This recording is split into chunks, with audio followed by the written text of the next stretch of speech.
I'd like to call to order the initial meeting of the Parking Improvements Task Force for October 28, 2025. And Sarah, can you please give us a roll call? Here. Wilson. Here. DeSantis. Here. Todd. Here. Mariner. Here. Muncy. Here. and Bailey. Here. Let's go to agenda changes. Are there any changes to the agenda? Any suggestions or changes to the agenda? Seeing nobody. And we're going to go to public comment on agenda items. You'll have 3 minutes for a public comment on agenda items only. Anybody from the audience? Okay. And do we have anybody online, Sarah? Okay. So we'll move on to the approval of minutes, which we don't have. And as this is our initial meeting, we'll skip that and we'll get right into topics of discussion. The first being A, welcome and introduction. So I'd like to go around the room. Everybody introduce yourselves, where you're from, and a little bit about a minute about yourself or so that you'd like to add to it. We'll start off with Sarah so that everybody knows Sarah. City Hall. And we 13-year meetings. Ryan, go ahead. Thank you for being here. I'm Ryan Cummins, the city manager for the city, and we have a few more people than we normally do at our meetings. So some folks have some microphones to kind of share. So don't be shy and kind of pulling it away from one to another. And then folks that do have your own microphone, please make sure that it's working and you're kind of speaking into it, because we are recording the meetings, so folks can watch them back and then make sure folks have good audio. Thank you for that. Sure. Thank you. Austin Marino. I also go by AJ. I am here as part of the planning commission. I live in Saugatuck, live up on the hill. And yeah, excited to be here. I'm Gary Cott. I'm representing the Convention and Visitors Bureau. I own Hidden Garden Cottages. I've been a lodging owner since 1990 in downtown Saugatuck, and I've lived downtown the entire time. And I've never had a dedicated parking space that entire time. So I know about the street and parking. Becky Carton Crandall. I am the executive director of the Interurban. I have been in the area for over 40 years and involved in transportation for the last 20. So I'm excited to be here. Thank you. Gregory Muncy.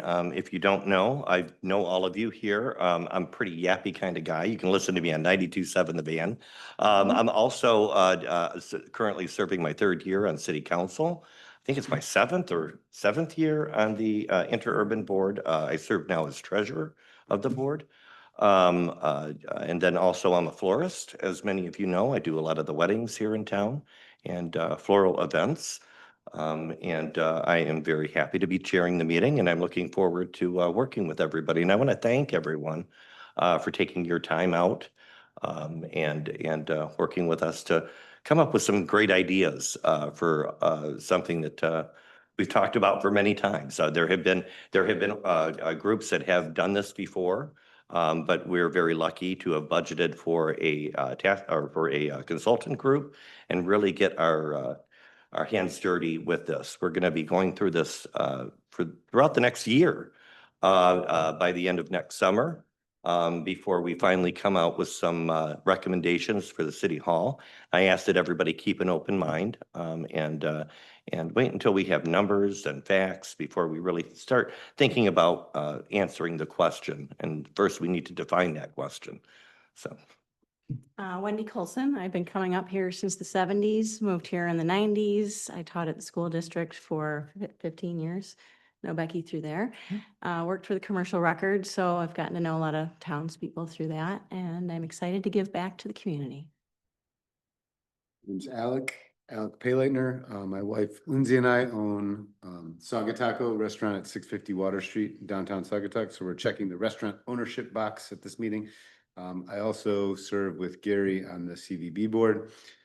We're finishing up our second year at the restaurant. Before that, my wife and I owned Grow, Grow Cafe and Bistro, right down the street at Griffith and Culver for 8 years.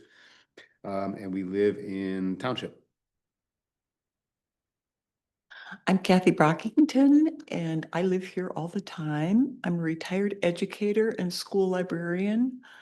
I was born here. My family was born here. My great family was born here. It's one of those kind of things. I'm very excited about doing this. I've never done a civic committee or anything before, so I'm happy to be here. And parking is a topic that I feel I can speak about and learn about. I'm Eric Haggett with Walker Consultants. I will be the project manager for this project. Been with Walker for 5 years, but been in the parking and transportation industry for 17. So do a lot of this exact type of planning policy, all of the ins and outs of downtown parking and parking everywhere. So it is a fun topic. People have lots of thoughts and ideas. So excited to hear them. Hey, good afternoon, everybody. I'm Eric's colleague, Andrew Baglini, also from Walker. Been in parking and mobility planning now for about 10 years, all with Walker, with a background in urban planning, which I actually got at Michigan State. So enjoyed my time in East Lansing and certainly enjoy Phil White. Enjoy a number of visits and vacations to the west side of Michigan every now and again.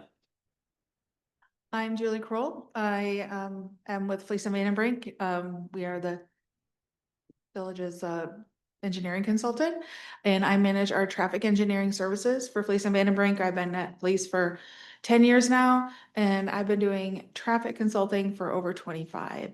So throughout the country, but last 15 years have been here in Michigan. So we're providing support for Walker on this project. Thank you. Thank you. And thank you again, everybody, for volunteering your time. Thank you, Walker Consultants, for working with us. And that will take us to 6B, project scope and work plan review. I'd like to take this to Eric. All right, thank you very much, and thank you all for being here. I know it's a potentially big time commitment, especially over the next, 9 to 12 months. I'm gonna start off very simply going over our approach to the project, our scope, let you ask any questions. Some of the specifically data collection, stakeholder engagement type things, we've left sort of open-ended to get your all's feedback on how best to do that. So typically when we start off a project like this, almost always we're not from the place where we're doing the project. And so we spend the vast majority of the time learning from the people that live there, that vacation there, that visit there, to figure out what the issues are, what the dynamics are in the city, really how the community operates. And that's really what we're intending to do here. And that's part of this process. We then move on to observing for ourselves. So with Fleece and Vandenbrink's help, here we'll be looking at physical inventory that you have in the city of parking, of other transportation mode choices, the options that are available out there. Somewhat unique in the Southwest Michigan areas, the interurban. And while I didn't go to Michigan State, my wife did and her whole family did. So we spend a lot of time vacationing in Michigan. And so pretty familiar with what other communities do. And not many do have a shuttle or really a robust public transit system. Certainly don't use remote parking all that often, except for the biggest events. So that's definitely a nice perk that you have here in Saugatuck. But we will observe parking activity, and part of the reason for the extended schedule is that when the RFP was released and decisions were made, we kind of missed our window to do the peak season data collection. And given how seasonal demand is in Saugatuck, we really wanted to see both a peak time and an off-peak time. And so we'll get into that a little bit when we talk about data collection, but we'll really be observing that firsthand, documenting both inventory, occupancy of various kinds of spaces, public and private. We'll also be looking at how the curbs are used, how long people are staying on particular blocks, to know the mix of downtown employees, residents, visitors, and those sorts of things to try and give us some hard data on what the dynamics really are, because, you know, without gathering that data, you're just kind of taking a guess at who the people are that are parking, what they're using the curb for. Combining that with this session, with our online engagement, with other public input sessions, to really get a sense of, you know, the data collection we're gonna do is only gonna be on a few days out of the year, and so obviously things change day to day, week to week. So we'll rely on some of that public feedback to get more intelligence on what really happens.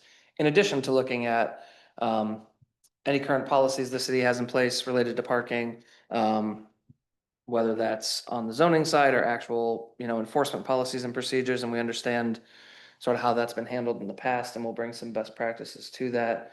And then it's really strategizing, coming up with potential solutions, outlining what those might be, what the impacts might be, but then getting input from you all to make sure that we're not totally off base. I mean, we've worked in lots of communities, big and small, but there's things that we might suggest for one place that certainly aren't going to work for you all. So we want to be cognizant of that. If we recommend something that's just going to go nowhere, then it's kind of a useless recommendation. And then we really formalize that. We formalize that, present that to the community, get feedback, refine it, and then put it all into an implementation plan that hopefully you all can take and actually use, and not just put it somewhere on a shelf and look at it, you know, 20 or 30 years from now and have to rehash all the same stuff. So that is the general process that we plan to go through. Any questions on any of that before getting into the sort of step by step? Anybody have any questions about project scope and work plan review? Dive in. All right, well, let's go to 6C. That would be project study area review. All right, I don't know if you could pull up the study area map. So the RFP really outlined, and this, what we're showing on the screen here is really the parking occupancy count boundary. The study area in total is north of the river to the boundaries of the city, and that's where we'll get the inventory of public and private spaces. We're not talking about single family home driveways, anything like that, but you know, commercial establishments, multifamily developments, and then all of the public parking along all of the streets. And with Fleece and Vandenbrink's help, get that into the city's GIS database to identify, here's where the parking spaces are, here's the number of them, here's any restrictions, ADA parking, timed parking, we know there is, any kind of restrictions on the private spaces, whether they're visitor or permit, all those sorts of things. And so that will all be, that will actually encompass the entirety of the city. We focused the occupancy counts and the data collection there on a smaller subset of Saugatuck to really focus in the areas where most likely the vast majority of the visitors and downtown employees, and when you get a lot of like short-term rentals and seasonal residents in here, where the bulk of the demand and the real problems start to occur. If we've missed any, or if there are other areas where we need to focus on, we can certainly discuss that, but we wanted to tailor it a little bit more than that, just so we're not sending people to the ends of streets where no visitor or somebody coming to Saugatuck would ever find. And so I don't know if you had questions about the boundary. We basically tried to encompass all of the commercial areas. The main commercial areas obviously encompass the high school, given the remote parking up there. And then we did extend to the north somewhat, because we know there's a few commercial businesses up there and people are parking on some streets towards the north end of the city as well. And so that's the real justification for the study area boundary of the parking. Was that going up to North Street then? Yes, that is, It's south and north, so. yeah, it's Simmons and Herbert Street. Right outside kind of the southerners. Okay, all right. And really the concern, I think, on that side, on that end of town was Simonson Drive was where Yeah. people were parking. Simonson, yeah, and then it goes Yeah. around to Elizabeth. Yeah.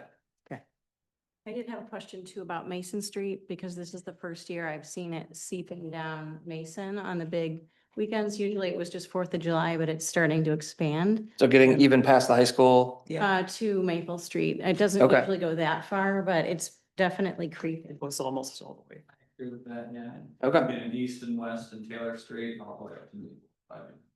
Okay, yeah, then definitely from an occupancy perspective, we want to look at that, particularly during obviously the busy season, data collection next June is what we're thinking, but we'll also look in the off season just to see if there's any unusual circumstances, but yeah, that makes sense.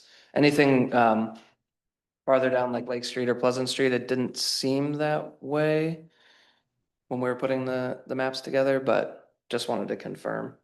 I know Lake Street is no parking anyway, but I think I came I here. mean, it goes all the way past the funeral home. Yeah, it goes past the funeral, that condos across the I would say street. to probably State Street. Where it goes up the hill there. Yeah. Okay, There's no need for Pleasant though, because there's no parking. Right. No, but they park on State Street. Yeah. Yeah. okay.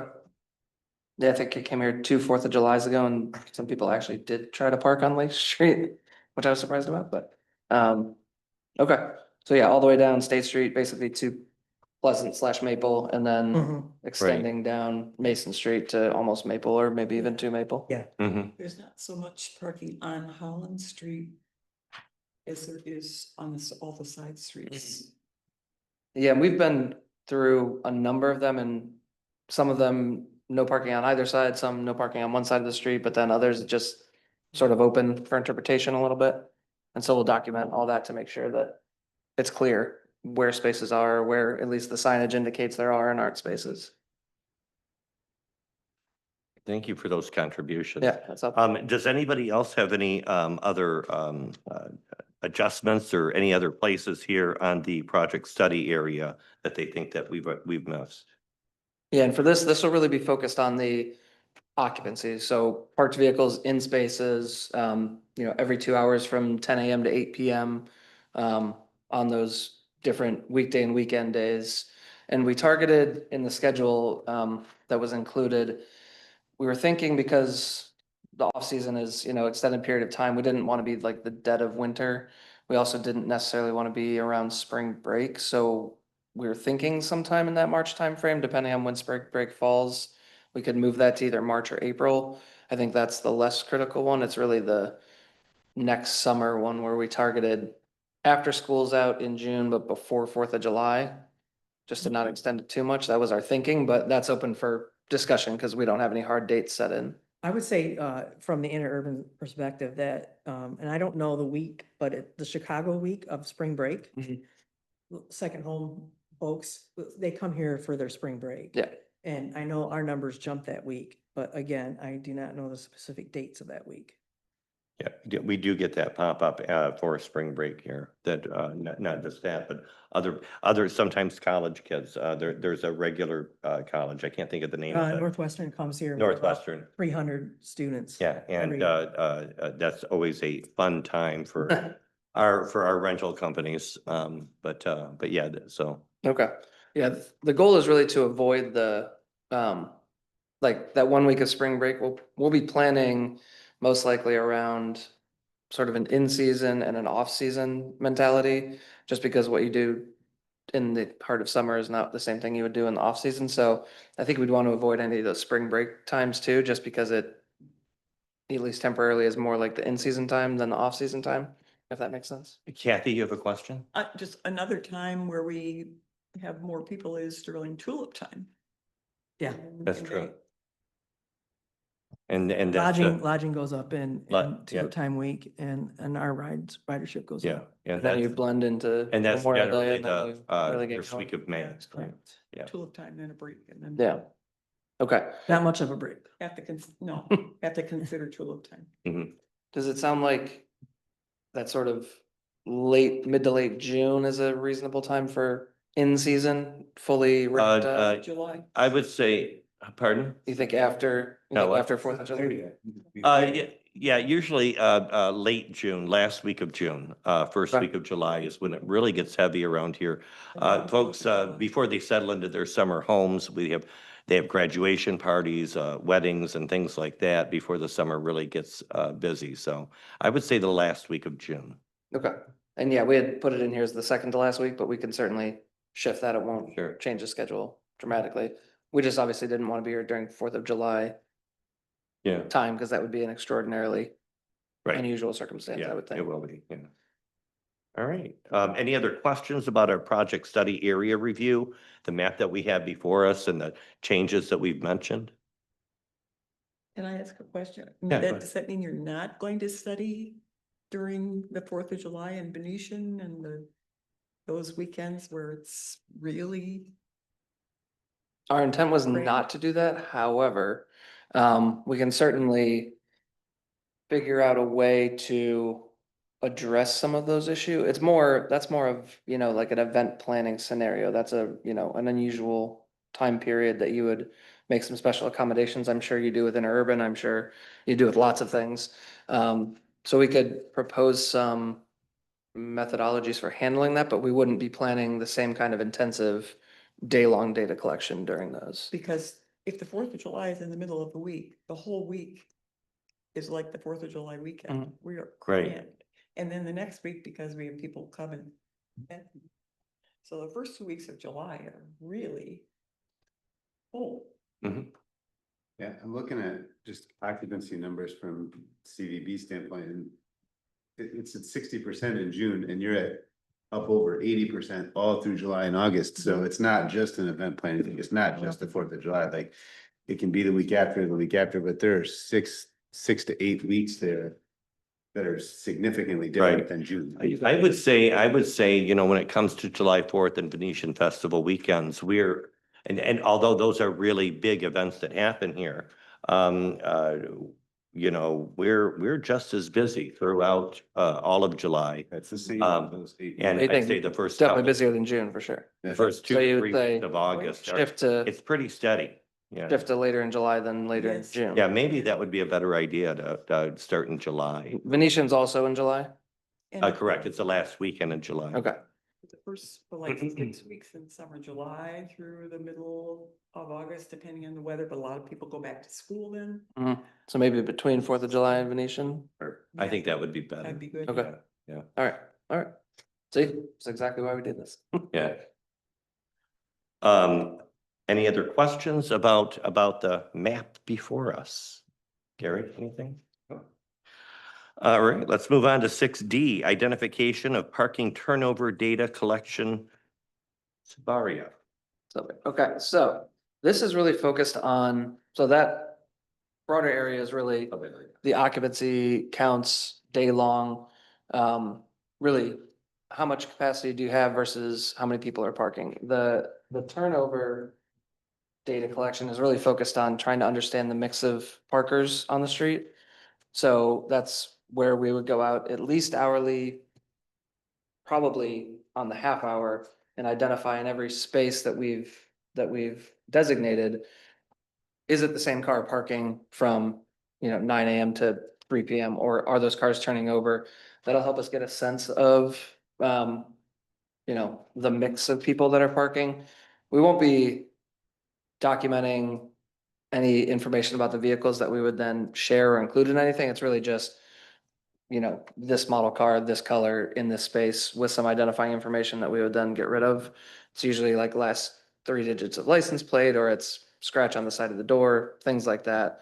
And then we would analyze that to see how long people are really staying. And the reason why we're designated or proposed a sub area here is to do that across the city for that length of time is just a hugely Herculean effort, lots of hours, lots of data collection.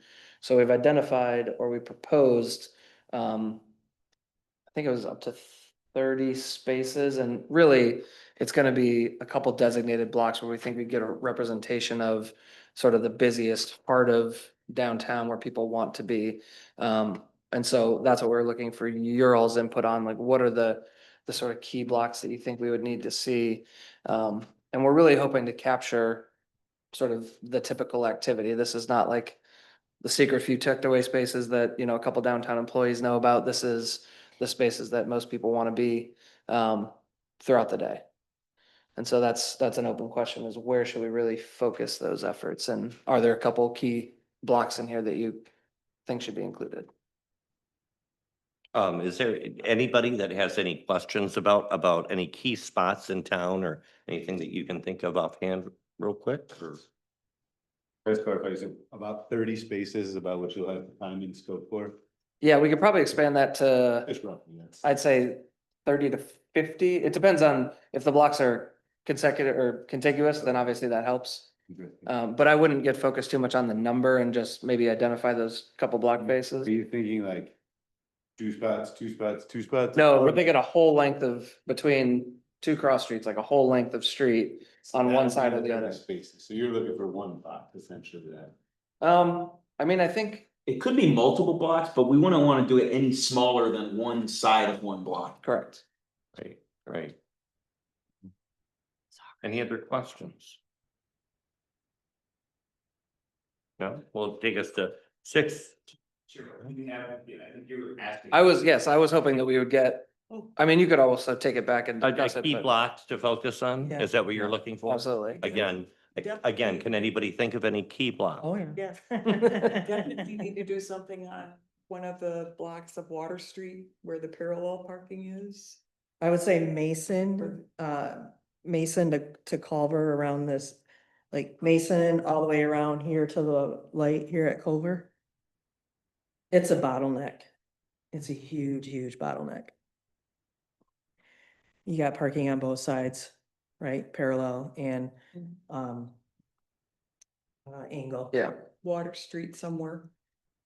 Anywhere that they're all busy. Yeah. so think maybe like Water Street from Like Hoffman to Wicks- Mason, Yeah, 'cause Wicks Park. that's, And even go the other way, because getting down Saga Taco and West Park are both sides too, or it's Yeah. congested. So Mhm. Yeah, Ida Red's, that area in there. You can almost go north or south from Liston on water, and I think you're gonna get similar. okay, maybe similar characteristics in each of Francis and those. Spears. So. And it's not necessarily just to look at demand, we'll definitely be studying that with the occupancy surveys as well, and we can with this, but it's also a matter of how long are the cars staying there? And I understand that's an issue kind of all over downtown, but are there any key blocks that, gosh, it seems extra bad? Cars are never moving, people are parked there for the entire day. Everything down Butler Street. Yeah, Yeah. especially though, I would like to focus around the drugstore as well. That's a place where folks, all of our locals get our prescriptions. We currently don't have a 15-minute spot there. And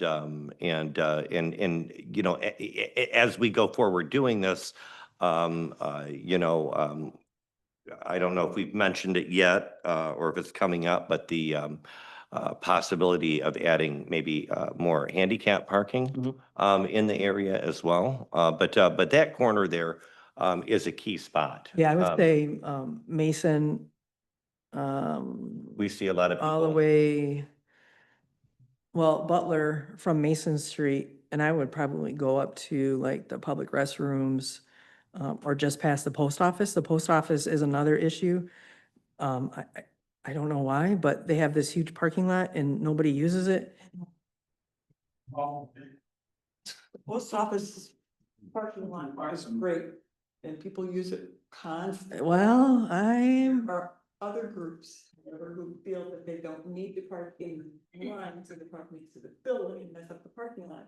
And then there are those who don't wish to take the effort to turn into the parking lot, so they want the street. yeah, I mean, it's a mess. But the lot does help a lot. If people would use it. And I do. Yep. I'm sure you do, And a but lot of I people can do. tell you, see it, you know, the bus, that's a bottleneck right there. Mhm. Yeah. I Thank think you for that, Becky. people from out of town, I think, who park in the parking lot cause a problem too. I think Hoffman Street too, you have a lot of early parkers because there's a lot of employees That who park park high school. early Yeah. and stay. And then there's a lot of drunk people who park overnight and then are there in the morning too. You know, because Yeah. they leave their cars overnight, so. So to narrow it down, and this is gonna be more than 30 spaces, but I don't think it's an issue. Right. Do we think Butler from Hoffman to Water? So that 2 block Yeah. stretch there, Yep. and then also maybe one of the blocks of Water Street that we were talking about, maybe water from Main to Hoffman? Yeah. That gets you some angled spaces Yeah, and some Main to parallel Hoffman, spaces. yeah, that's kind of a funny corner too, to come around there. Of course, how the parking is, the parallel parking. Yeah, then you throw deliveries in there. Right, right.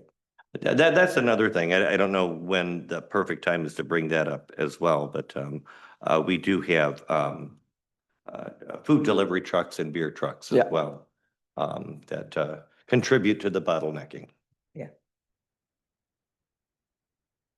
And I will say, there are residents who park their car, call the interurban, they go back home in the morning, and then come down, take the interurban back down, and then will leave with their car, but their car sits there all day. Mhm. Okay. So. I'm gonna add one more block to that too, but does Water Street from Hoffman to Mason, Butler Street from Hoffman to Culver / Water, that 2 blocks, so it's 1 block, 2 blocks here, and then maybe we do one of the cross streets as well, one of those blocks? You could do Water Street by Wicks Park. That's Oh, yeah. Mary Street to Main Street. Right where the chain ferry is. That's all. It's really busy. Anywhere in there. Those 3 blocks on Water Street. Francis Street all the way up to Mason. Do we prefer that over like somewhere on Culver? I was wondering if maybe right in the heart of things, if that would be. Or something on Right Mason. here. Yes. Yeah, Yeah, just it's the, right here. This is actually, Culver turns into Lake. just like one of those blocks right there. There's people coming and going all the time here for parking, looking for parking back here, but Culver Street, Yeah, Culver Street, especially Kathy, over by the Saugatuck Center for the Arts, as Oh, we go that way, that also bottlenecks as well. that's. In both directions. Right, in both directions, because we have parking on both sides there. And that, in that Culver, as you're going, as it's turning into Lake Street, there is parallel parking there. But it does make it hard to see, as you're driving down the street there. So it's interesting, a Culver between Griffith and Butler. It's interesting because that's the first place that people might look. Mhm. You know what I mean, when they're coming in town right there, so. Right. That would be an interesting flow to the kind of learn behavior of. Correct. Because those spots are gonna get snatched up immediately because they're coming right up from, Lake, From Lake. going into town. yeah, coming into town, right? Yeah. Mhm.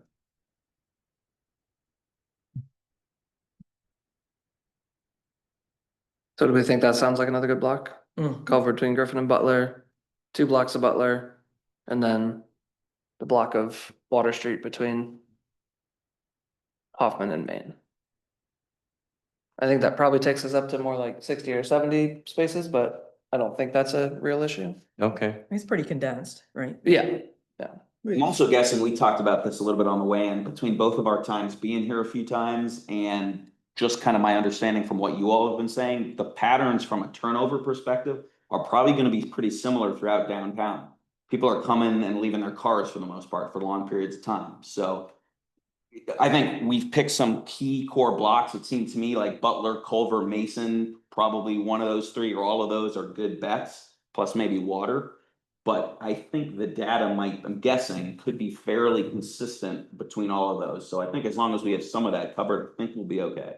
I think you're right about that, yeah. Of course, and believe it or not, there are quite a few people that live downtown here. There are a lot of full-time rentals here downtown, not as many as there used to be. There are still quite a few. So, And remember, from a pure demand perspective, our occupancy counts are gonna be covering that. So we're gonna be counting parked cars everywhere in the study area we've talked about already on top of this. So we'll have that covered throughout the rest of town. I think another thing to consider is that most of the downtown lodging, very few of them have enough Have their parking own. for their guests. Right. Yeah. So many of those guests are parking overnight. And leaving their cars, because that's what we sell now is park a car and it's walk everything, so. Right. And they give interurban tickets out. Mhm. Any other key blocks that folks are looking at or bottlenecks or any other areas that you think are uh, uh, need more focus? Yeah, and some of this might go right into the discussion of the issues and concerns, I Right. think, as opposed to the strict, data collection blocks, but I think it's good stuff to hear, for sure. So we can move on to 6E, the discussion of parking issues and concerns for business owners, employees, residents, and visitors. And I only split it up this way just to make sure we didn't miss anybody, but if this flows into alternative transportation options or other issues, or they fall outside those categories, that's fine. I just wanted to make sure that all the groups represented, were able to speak about all those things. So what we're really looking for here is exactly what you've been saying and what we heard, during the proposal process, the interview process. We heard about obviously peak season versus off season. We heard about short-term rental and parking issues related to that. We heard concerns about the sort of different groups and the different issues they have. There's different issues for downtown employees versus downtown residents versus visitors versus residents of the city at large. So we want to really hear what those are. What are the persistent issues? We've already heard loading and deliveries can be an issue, especially because there's very little pull-off area or alleys or anything like Yeah, that. I mean, the interurban always has, the ADA, it's just very difficult. There is no safe place to stop our bus and to get, a rider off that's in a wheelchair. As far as I know, there's no There's curb cuts or anything Yeah, to it's pull off. off. Yeah. Yeah, it's absolutely off for that. And the other part is when you have parking on certain streets on both, lanes, both directions. I mean, there's sometimes we can't even get down a road, with our overhang of our mirrors and stuff. What, It's just not safe. do you have a few particular that you want to identify, a few particular streets where that happens? Because that'll be important. Hoffman? From Elizabeth all the way downtown. Okay. Then you Yeah. could, I mean, you could just, any of those cross streets from Hoffman.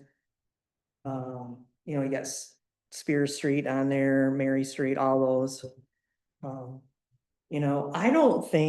I feel that a lot of people do not know about getting downtown from those little walkways, by the church there that go down by the restrooms. Those do not get utilized. And I don't know why. People just walk in the street, They basically? they just walk on the street. Like, I don't know if they know that connects them to right downtown. All right. Just an observance. Well, that might be a good I just wanted to, something to highlight. We talked about Right now. alternative transportation and other ways to connect. I mean, I've been here, I don't know, half a dozen times, and I certainly didn't have any idea that those existed. That's not that often, but I mean, yeah, wrapped up in all of this will be a look at wayfinding information, all of that you provide out to the public. And so maybe that's part of it, highlighting those more in some way that's obviously still aesthetically pleasing, but even just identifying them in the GIS map so that it's just becomes more of a useful way for people to get from point A to point B as Yeah, opposed it's to walking on the yeah, street. a natural path, right? The interurban is interesting and has unique challenges, I'm sure, because you're not point to point, right? You do a lot of pickup from X place and go to destination. It's not always, We're door to here's the door. depot, here's the depot, here's the depot. Right, we're door to Right. door. Yeah. However, in June, July and August, we run a parking shuttle. Yeah. From the high school, right? And we have had 2 stops, 3 stops. But actually the last month, this year, I changed it to 1 stop and we almost doubled our numbers of getting people back downtown. Just because it was so much. Yeah, more because our buses, we just get behind people and we were just sitting there, right? Empty. And I was like, no, we gotta try something different. So we just came down to the drugstore, that corner, on Mason there. We dropped them door side. We took a right on Butler and went right back up Hoffman and right to the school.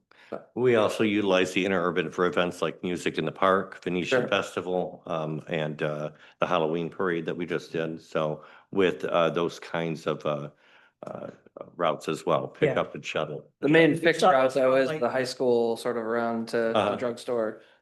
We also allow during summer season for parking at the elementary school in Douglas, as Mhm. well as the old Hayworth property Yeah. over there. But I'll tell you, that does not get utilized. I Right. mean, I have the interurban has a sign at the high school. When this lot is full, which happens all the time, you Go to know, this other. please go to, you know, the address with the elementary or the Hayward site, you know, and call and let us know. You'll get the same free service. Mhm. We didn't get a call once. I don't know what it is about going over that bridge Well, and just parking. It's. people come to most people do not look for where they're going to park to get to their final destination. They drive to the city and then they're like, now what do I do? Kind of thing. Yeah, And so same, I mean, especially when you're already talking about a remote shuttle location right. and then that's full and you're telling me to go to a different shuttle location, they're just gonna make their own. Yeah. Make their own parking place at that point, probably. Austin, I see, you know, you lived right here on Butler Street for a while and now you're up on the hill. So you have a kind of a unique perspective, you know, as you're seeing, and now that you're living up on the hill, maybe the difference in parking.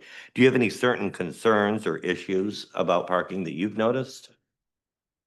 I mean, I think a lot of what we're identifying is a lot of the big friction points also come from all the pedestrian foot traffic. So Mhm. I think that's a big piece too. If we notice all intersections we picked off, we have very busy crosswalks Yeah. there. You know, that's on Main going to the Chain Ferry. So I just think that's something we always need to, I guess, keep in mind with our bottlenecks about how much we can actually solve through the. Yeah, we're not pedestrian friendly. Yeah. Yeah, Right. and that's, yeah, and we kind of, you know, have very certain corridors that people identify, or people go. But no, I mean. Nothing too crazy, I guess the only thing is when we were identifying places on Water Street and Al can probably correct me if I was wrong, but I did feel like that in the evenings. That part of Water Street kind of clears out at that. It does. Whereas once you get closer to town, more towards Coral Gables and Mitten, that kind of stays busy until after midnight generally, so. Is that a function of Water Street also serving some of the docks and things like that? Is that part of the? The Businesses. Star, Saugatuck. Well, Yeah. there are. On those, the docks is a good point because there are lots of. Trailers, like cars and Mhm. trailers that come early, Right. so it does clear out at night, but then. It'll fill up with people that are taking 2 or 3 spots. With boat trailers. And that's permitted down there? Cause I saw some other places in town where that was definitely not permitted. It is down there. yeah. Okay. Cause after the free. Won't read actually, this. the Yeah. Public. Public. Yeah. Shoot. I don't know if it's that much that's worth it. Really that much stuff, but anecdotally, speaking in AJ's point. I have 0 problem parking in the busiest time of the year. Before 10 in the morning. Before what? 10. Yeah, oh yeah, I live here downtown and I have for many years and I see that in the summertime, even right now. By about 10:30, Butler's already full. Yeah. And it's mainly employees and business owners. Yeah. Yeah, we've noticed. that- I know, I've that's noticed the same gonna be a personally. big discussion, and I know that we tried to attack that years ago off and on with the business association by hiring the interurban. Advertising that to our business owners, and trying to offer incentives. But it feels like a losing battle, so I think education is gonna, help. How can we educate our business owners Yeah. to have better parking habits? Well, I think part of it is, I mean, in my opinion, Those cars are gonna be there all day, yes. and in fact, I'm on the 300 block and my good friends, they're good friends of mine, but they park right there and they're there for at least eight or 9. Yeah. I mean, this is I don't know, it's applicable in some ways, but I did a project in Naples, Florida one time and there was one business in particular that was the most adamant that parking was an issue and his giant white Rolls Royce was parked in front of his restaurant every single day, all day long. Sure. And he did not understand the problem with that. Sure. But what I was gonna say is that there's gonna be issues here that we might be able to make better, but we're not gonna be able to solve every issue for every person. There's just not enough. You mentioned walkability. There's gonna be the natural conflict between walkability, between the interurban, between people that only drive and park, the person that wants to always go right in front of their destination. I mean, there's not enough physical space here to fit everybody, which is a great problem to have, but it's still a problem. So we're gonna try and come up with solutions that are workable, but there is gonna be a big piece of communication of, particularly if we find, you know, the existing 3-hour spots or other areas where maybe it should be shorter term parking versus employees parking all day. There's probably gonna need to be an enforcement piece, because historically we heard during the interview process that enforcement is complaint based. It's not meant to be, you know, aggressive and what have you, but things like parking too close to an intersection or too close to a stop sign or in painted, you know, aside from obviously the city employees that have special dispensation over here. That's become kind of like a, you know, a given, and I'll admit it, I've done it myself when I'm loading or unloading. Those yellow non-parking spots are, been habit for business owners for many years, to know that, you know, for them to feel that they can, you know, stay there while they unload or load their cars, so. And that's not always the biggest issue, not saying but it's if you're talking bigger. about people that park like consistently in a dangerous way, Right. that's something that you'll probably need to correct with enforcement, or if time limits are identified as a way to encourage fewer employees from parking along Butler Street, then there's gonna have to be some kind of consistent monitoring of that. Kathy? A point of historical reference, but the city of Portage, when Upjohn moved in, they didn't have any public transportation for their employees, so Upjohn started the bus system for the city of Portage to alleviate the traffic flow out to Upjohn and back and get their employees.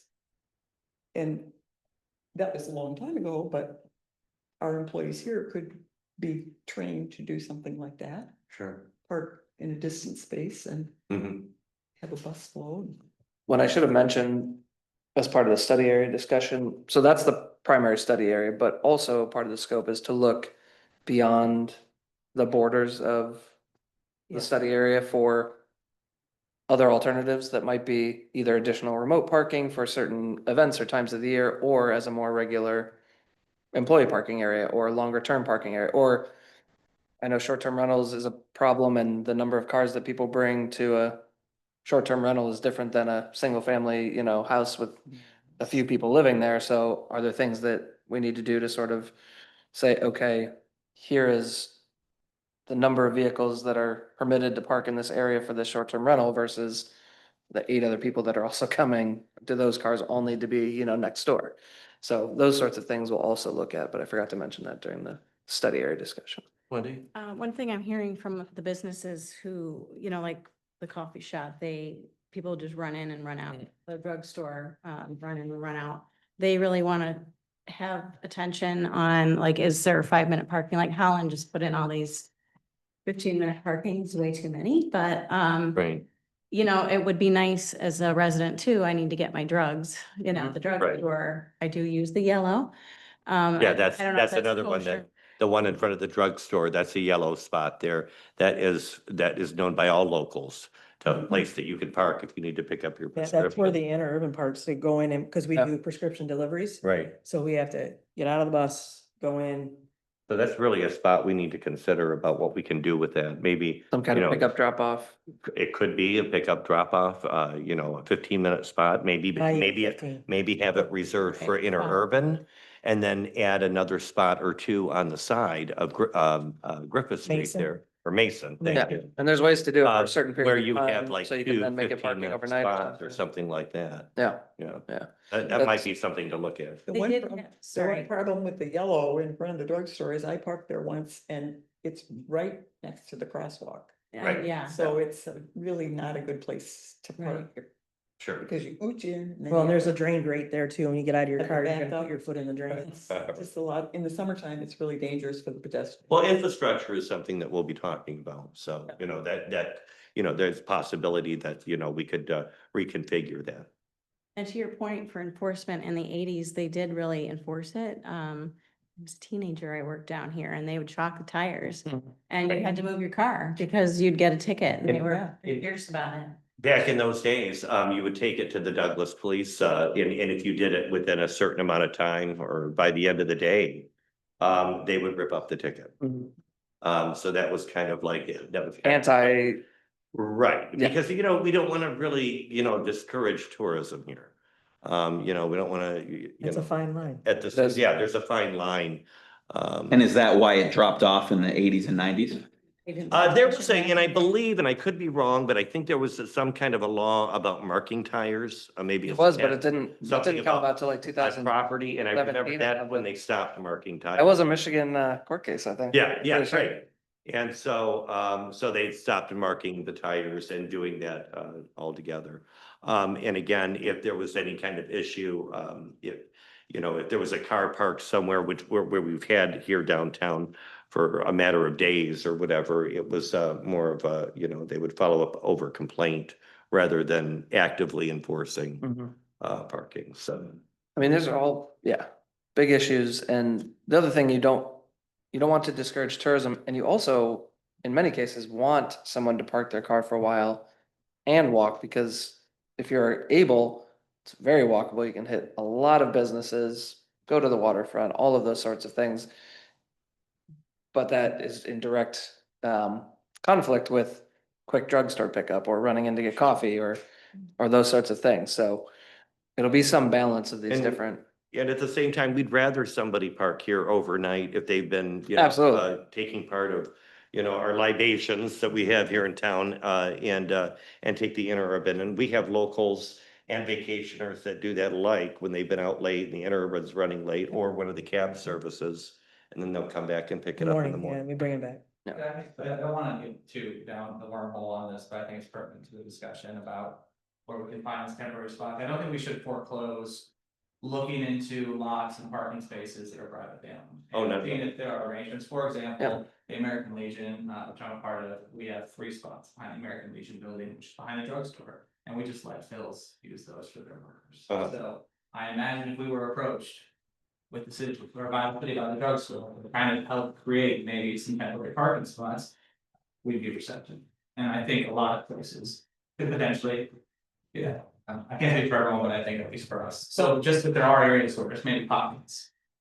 And that's a great, The Right. Congregational Church also has a parking lot Mhm. Mhm. up Up on the hill there. there, and Yep. we figure that's a service to the community that we offer, but we do ask for donations and people are kind.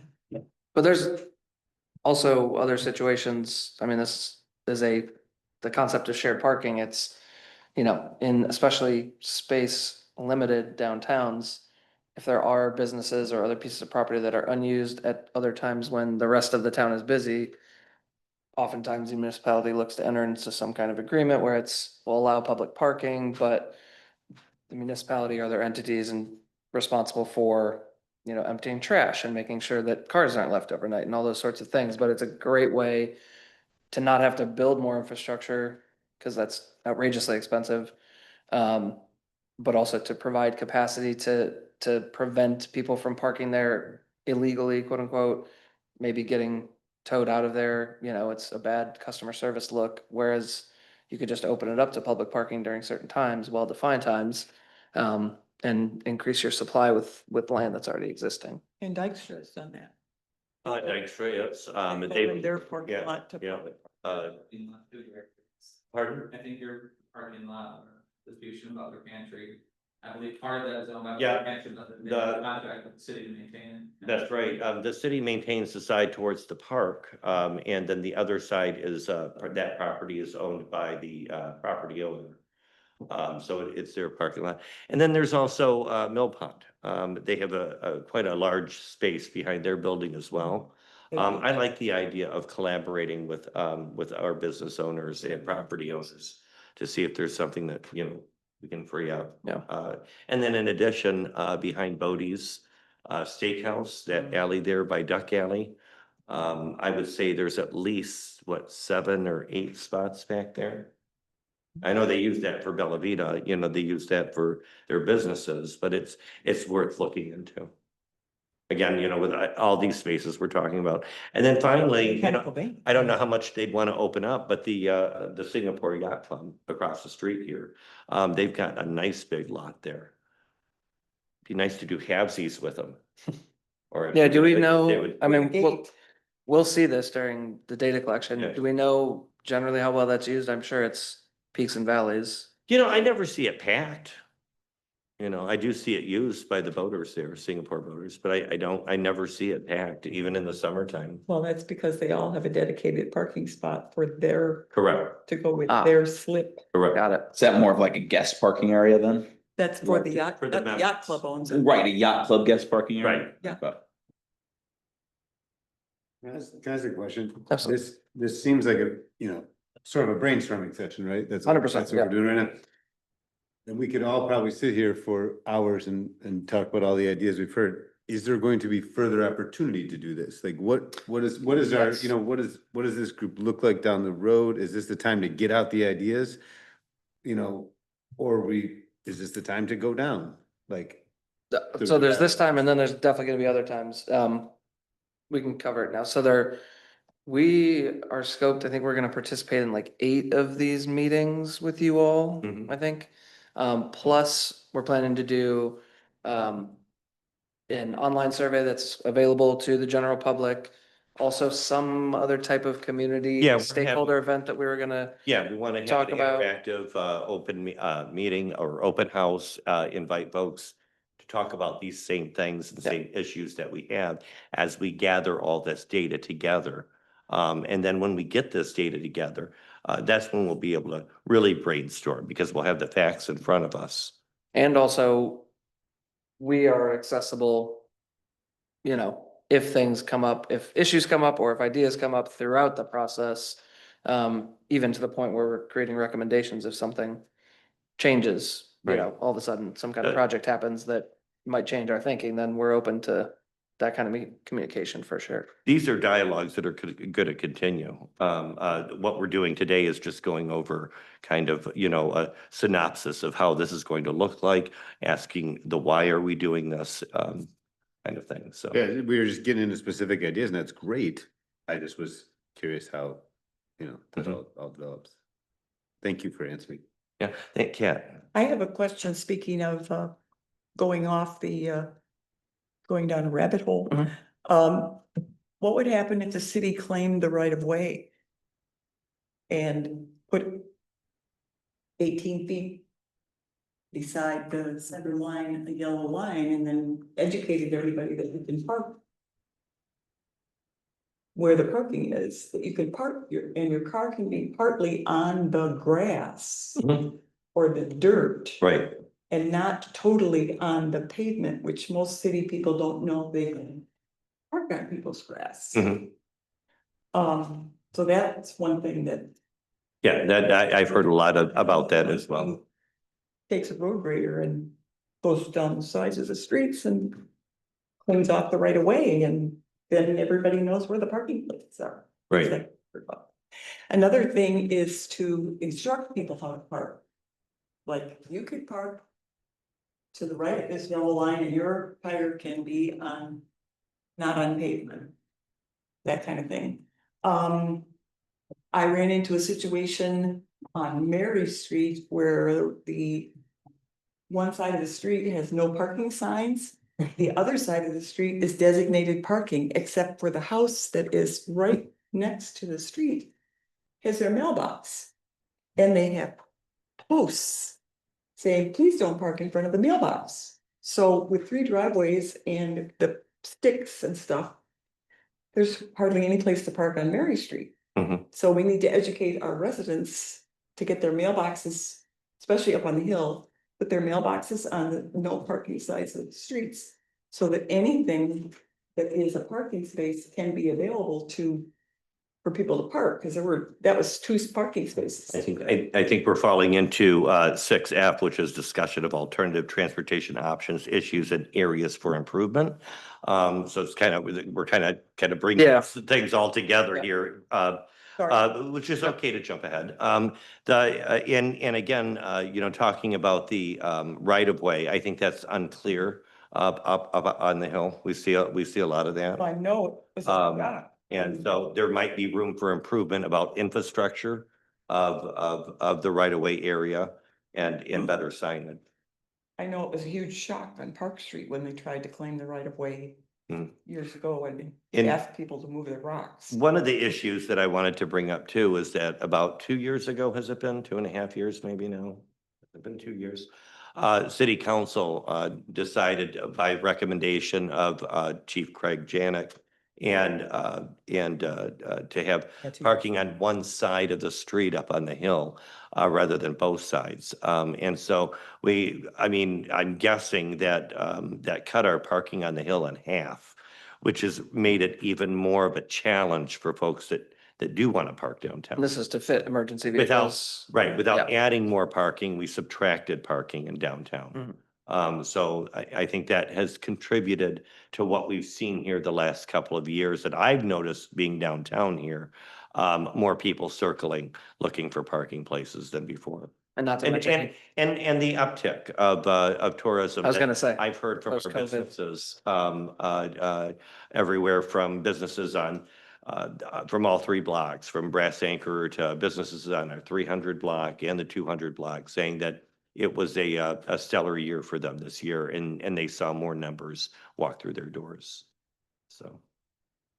all right, this is all helpful. I feel like from a downtown resident perspective, obviously we've been walking around seeing some residences have, small single driveways, some have larger driveways, some have nothing. I guess this question is for all user groups, where do the most complaints come from, the biggest issues get brought up to maybe the business owners with people coming in? Is there one consistent complaint, or, on council or as city manager, do you hear a consistent complaint from a certain group? Is there anything like that we haven't already covered? And I have heard from a few business owners the concern of outdoor dining. And how they have taken up places. And so, and I've heard the argument on both sides as well. And folks say though, well, it's only taking, and it's only taking 10 or 12 parking spots. But I do hear that concern from folks that those parking spots are taken. And a lot of folks like the outdoor dining. But some of the retailers have voiced their grievances about it. And pardon my ignorance on this. Is the city's outdoor dining program permitting process, all of that well established? Is there any room for expansion of that, or is that kind of, you're at a stabilized point? And I think we'll probably review that next year. Or did we set it as a more permanent thing? It seems like we talk about it every year. Yes, like today, restaurant owner, could apply to do outdoor dining in the street spaces. There was an additional business this year that applied, was approved, and I think that kind of, some folks noticed that, and they're thinking, well, maybe we've hit the point where we're not really willing to give some more spaces, so it's possible to also take up some limitation in the future. And as it's written, it's the spaces, just a second, Kath. It's written, the spaces that are in front of the property. So some businesses only have 1 or 2 parking places in front of their business, but businesses like Pumpernickel's on the corner, that has that whole corner, is taking up either 4 or 5 spots? Something like that. We charge $200 per space per month. Okay. And they're eligible from April to the end of October. Kathy? And the whole thing was because of COVID. So that the Well, restaurants. that was introduced, the- right. Yeah, so the Right. restaurants could do business and. Right. Kitchens open, so. Do we need to have the same level of sidewalk dining that we did during COVID?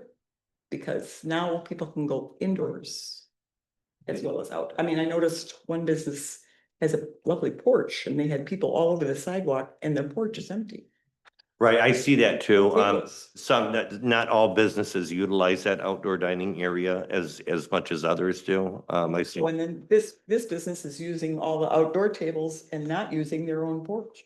I remember when on Water Street, Coppercraft, when they were in town, they had their spot on Water Street, and it was just, you hardly ever, Saw even in even in the busy summer, nobody's sitting out there in those chairs, so.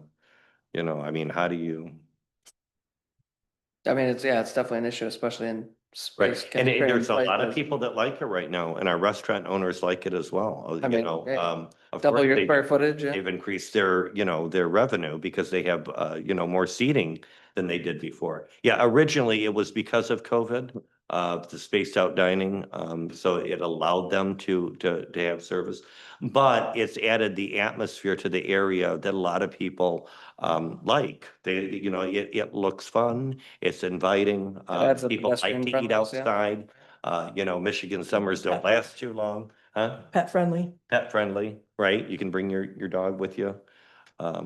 So that's gonna be a topic to discuss, I think, as we get into this. But we also have a few restaurants that don't do any outdoor dining because it's an extra demand on their kitchen. Right, they choose not to for whatever reasons. Yeah, but, Thank goodness. right, for whatever reasons, they can or cannot, you know, rent those spots, so. So you're talking about what we're hearing.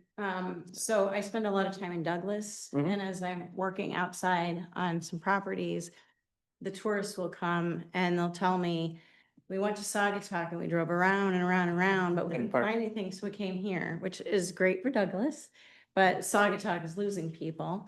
And then people I know from Holland aren't coming down here as frequently anymore because they can't find parking. So they're just like, it's a tourist town now. We're Yeah. gonna just spend time and our money somewhere else. So that's kind of what I'm hearing a little bit. I've heard that as long as I've lived here, and I know that as long as I've lived here, that a lot of the locals, like 20 years ago, have said the same thing. That They don't come down. We don't go to Saugatuck in the summer, and I know that, and because a lot of locals, I'll be like, oh, I'll see you in the fall, you know, when it's springtime, because I know I won't see them downtown.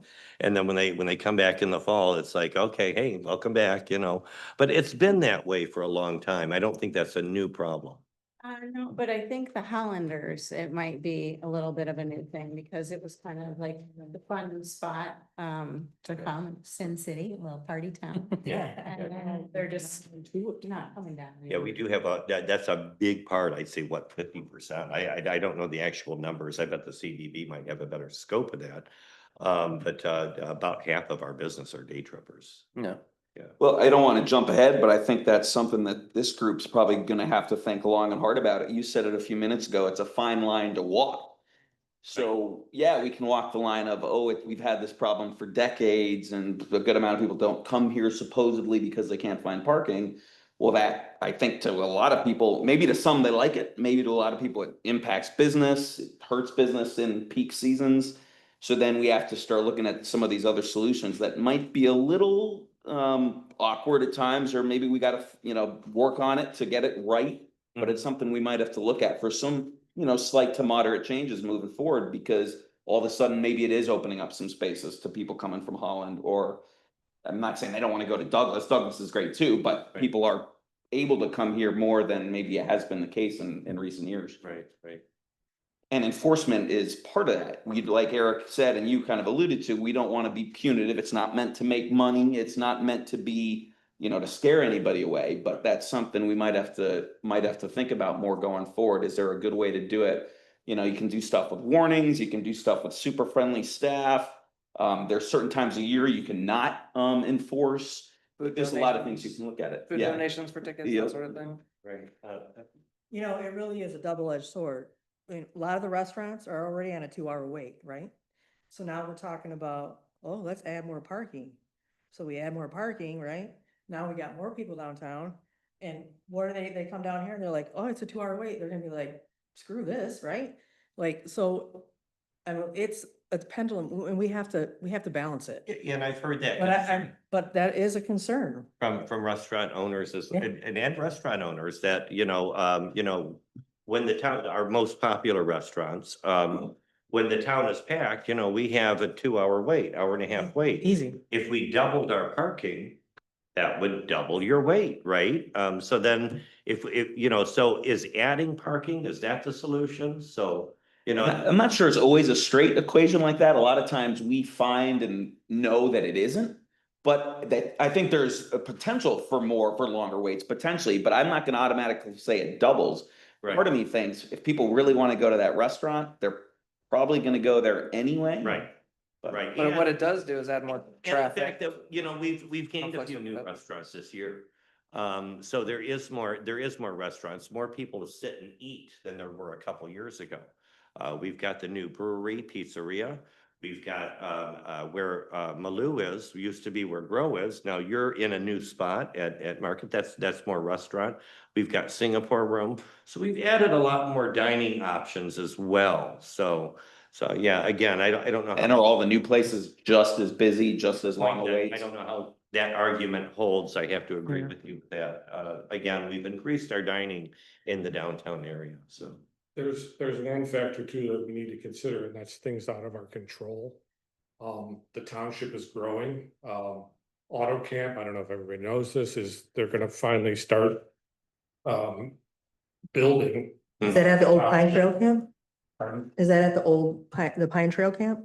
No, it's on Blue Star Highway. On Blue Star, Loop it in, I think. kind of like where the Hooten Inn was, Mhm. back in there. And they're gonna do what now? It's called Auto Camp. They're nationwide. It's a. Oh, yeah, it's a- with the they're like Airstream. Streamlined, Yeah. the Airstream trailer Okay, thank you. campsites. But there's going to be, 50 of the last we heard, they've cut the number down, but at least 70 new Units, yeah. them. units Yeah. that can, I think most of them, if you look at their website, most of them can sleep 4. I was. in- So then you've got a whole Wow. Seems like a new stop for the inner urban. 200 plus Right. people. You know, they gotta eat somewhere Hmm. and they've gotta come somewhere. And I think they're big on offering their guests bikes. So then that becomes another idea, you know, bike racks, bike trails, Oh, yeah.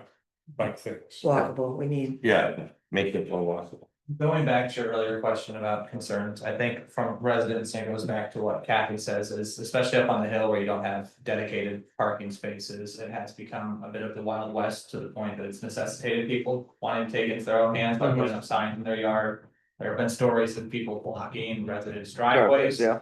Yes. And I think that's a part just because we don't have it well regulated and maybe signage isn't great. But then I think we're also lacking an effective enforcement mechanism for when there are problems, people don't know who do I call. Yeah. Like, I don't wanna call someone to tow it, but like, I gotta get to my house, so Right. that's at least from a resident's take, and some of them are residential areas. Yeah, there's a very little enforcement of parking here. I think we're we're all on board with knowing that. Can I just take 1 minute to challenge you to think about the thesis of this whole project? Just think about it, is that we have too much parking. And that our whole mindset needs to change in that you just can't park downtown. Mhm. That we just have too much parking. We have 75% of people can park down here and then the other 25% leave. If we had 25% parking, then the mindset would be, we're gonna park remotely and then we're gonna come downtown and stay there.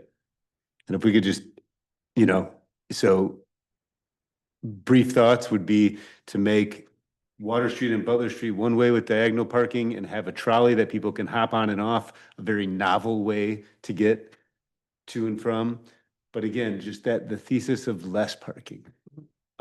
And think about it that Or way. walkable space. Well, Yeah. and it would create more walkable Yeah, space if you absolutely. look like P-Town where they walk down the street, you know? Right. And so if you think about it that way, yeah, there's transition problems there, right? There's people that be like, I'm not going to Saugatuck anymore, and we'll never see him again. But does that kind of elevate us? Does that help us step up long-term? Yeah. That adds to, I mean, that would be a next step to your already, Yeah. progressive for Southwest Michigan remote lot shuttle. It would be a catch people before they even turn down Lake Street kind of thing. That's just, we're going to Saugatuck, we know we're doing Right, this. right. And then they're here for longer than 2. So- Well, that's a justification. That's another sort of argument against new physical infrastructure for parking or investing a lot of money in parking. Not only is parking infrastructure very expensive, like I said, we talked about it a little bit in the interview. You know, Yeah. Structured parking in this part of the country, above ground, on the very low end is like $30,000 per space. They were kind of hinting it could be even more than 30%. Absolutely. That's very low end, no style, no blending into the neighborhood, just like a big concrete box. Yeah, And then if you're talking stylized, 40, 50,000 a space, if you're going underground, 100,000 a space, so you're investing a lot to only get however many more cars, if you even have the space to do something like that. So is the alternative more of something else? Are you gonna be able Improving to give us something. those figures? Absolutely, yeah. That's a big piece, is what is within the realm of possibility, and same thing with the one-way angle parking, I think that would be amazing, but are you gonna be able to do an assessment of Butler and Water Street, and you can see if that's feasible? Is that something that you can provide as well? I mean, from a physical space perspective, yeah, I think it's totally feasible given the street width.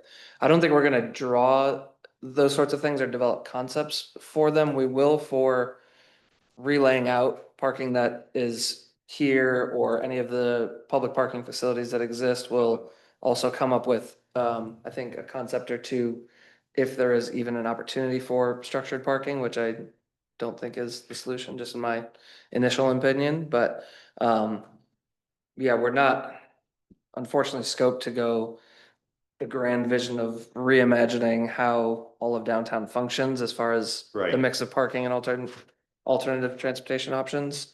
and I don't, that would be a lot of infrastructure work. I don't know if Butler is wide enough, where we could even set it up that way for that kind of parking right now. And that's why if we can get close to what's possible, because I do think that.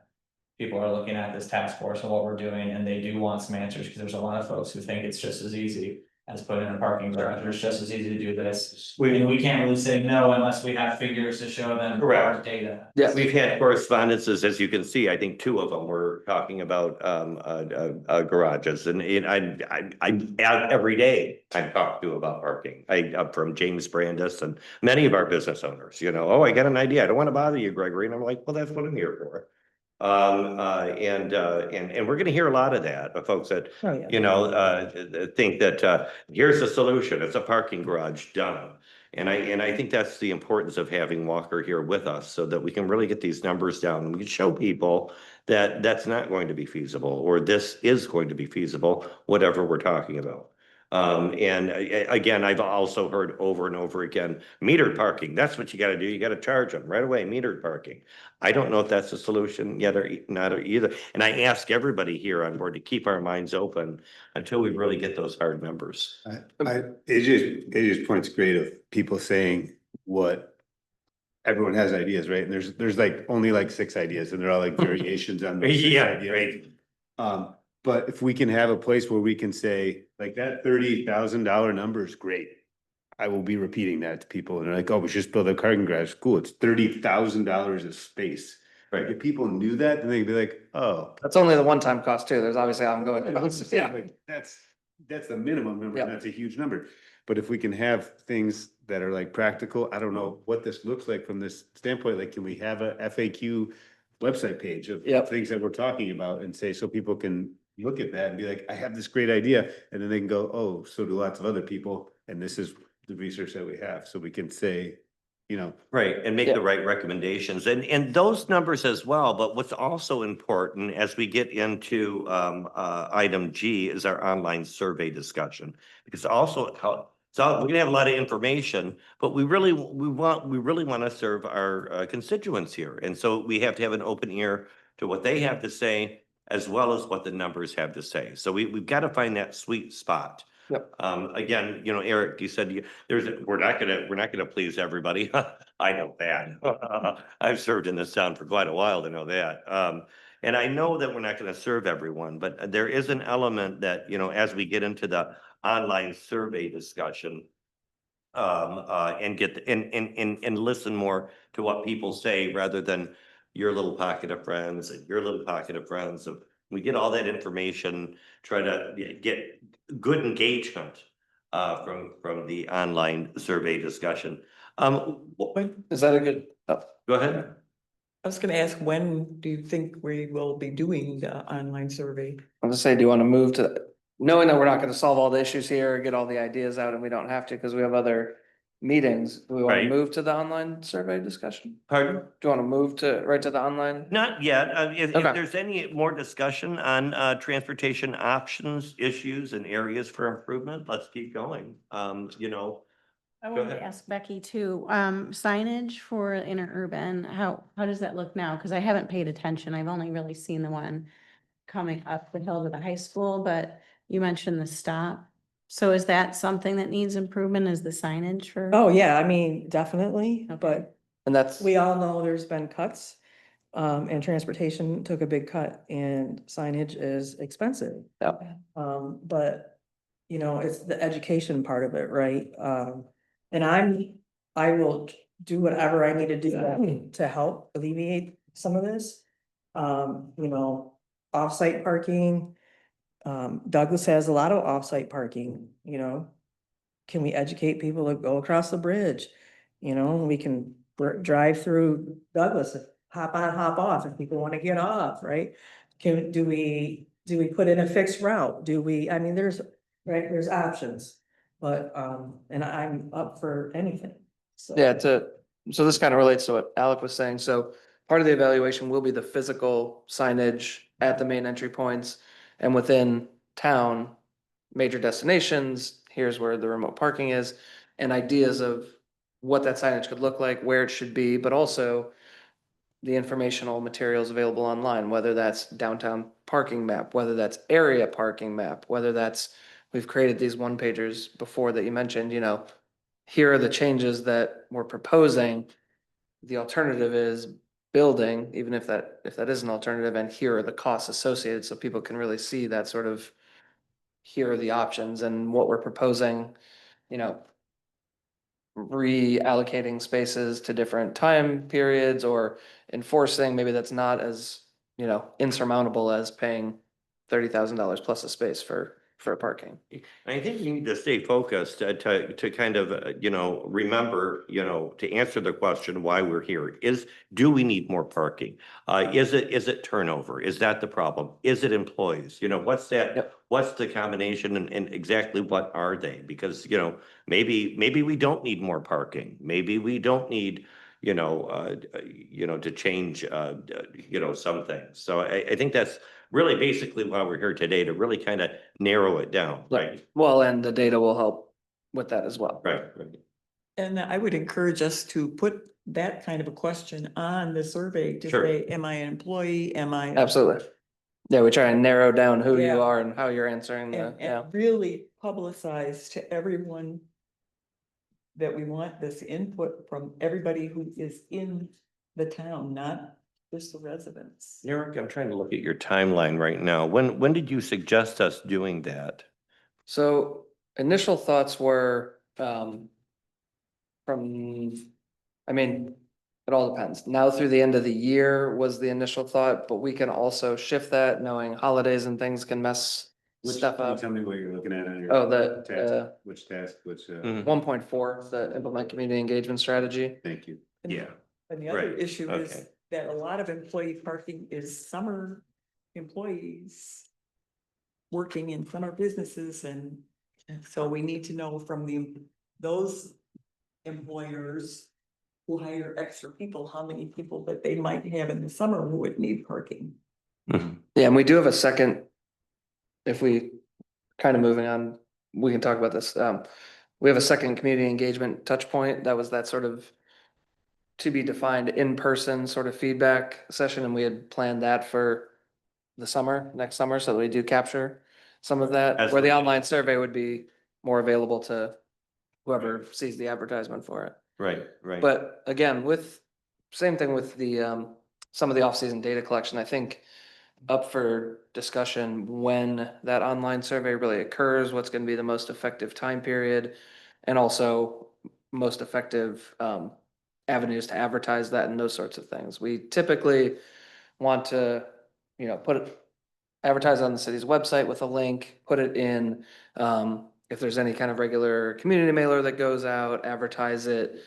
We've even done like handout cards at businesses with Right. a QR code or a link to it, We can. all of those sorts of things. You, how long do you usually have that open for when you've done these online surveys for other, cities? What's an Talked about this average very recently. of how long you keep it open? We'd like to see it open for at least 4 weeks. Right, 2 weeks is very short. right. Oftentimes you'll leave it open for 2 or 3 weeks and then somebody will see a reminder that survey's closing, you'll get a flood of responses. On the opposite end, if you leave it open for 6 or 8 weeks, people are like, I got plenty of time to fill that out. I'm not gonna bother with it. Right. So somewhere around that 4 weeks, I think is usually where we like to be with regular, like, hey, this is coming out, and then sort of a midpoint, like, the survey's still open, you know. Reason why I'm asking is we have a lot of residents, full-time residents and business owners, that are gonna be kind of scattering after Sure. Christmas time or so. They may be gone for a month or two at a time till they come back to their businesses or to their homes. So I would like to see probably maybe this kind of a survey later on in the next year. What does everybody think about that? Do you have a goal for how many responses you're looking for?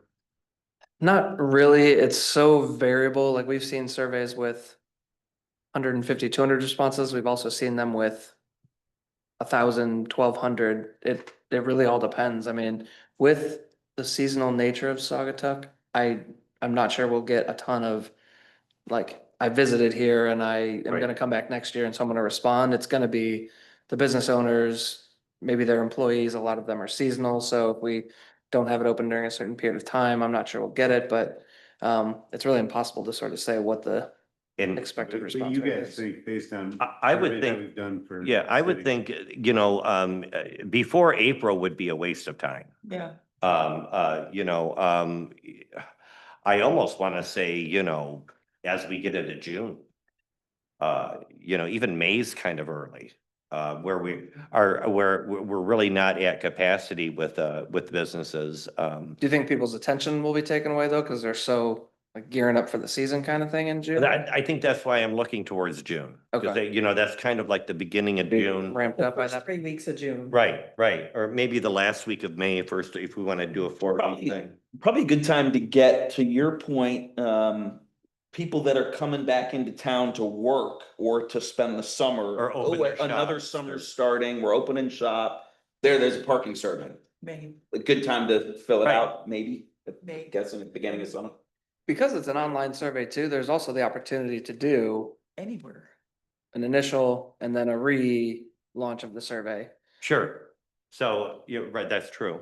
I feel like people's opinions are pretty solid now, whether Right. it's now or May. It's just a matter of catching them to take the survey. Business owners, I know my tenants get swamped. And so gearing up and in the season, they don't have time for anything. So I feel like, and you would be able to speak to this, being a business owner, but I feel like there might be a better time for business owners when you're not like in the throes of it. You You're made a like, good point that people's opinions aren't gonna change. This isn't. This isn't new. Right. You've said it a bunch of times. It's been going on for 20 years. Like, Right. people's opinions are the same. So really the goal is to just capture people. It's not, Right. it's not to get them at a certain state of mind, because that's. And do you think you'd capture enough people in the off season? Or do you think that two-pronged? The way that we have, like, all of our business, we have business heads, we have everybody an email and.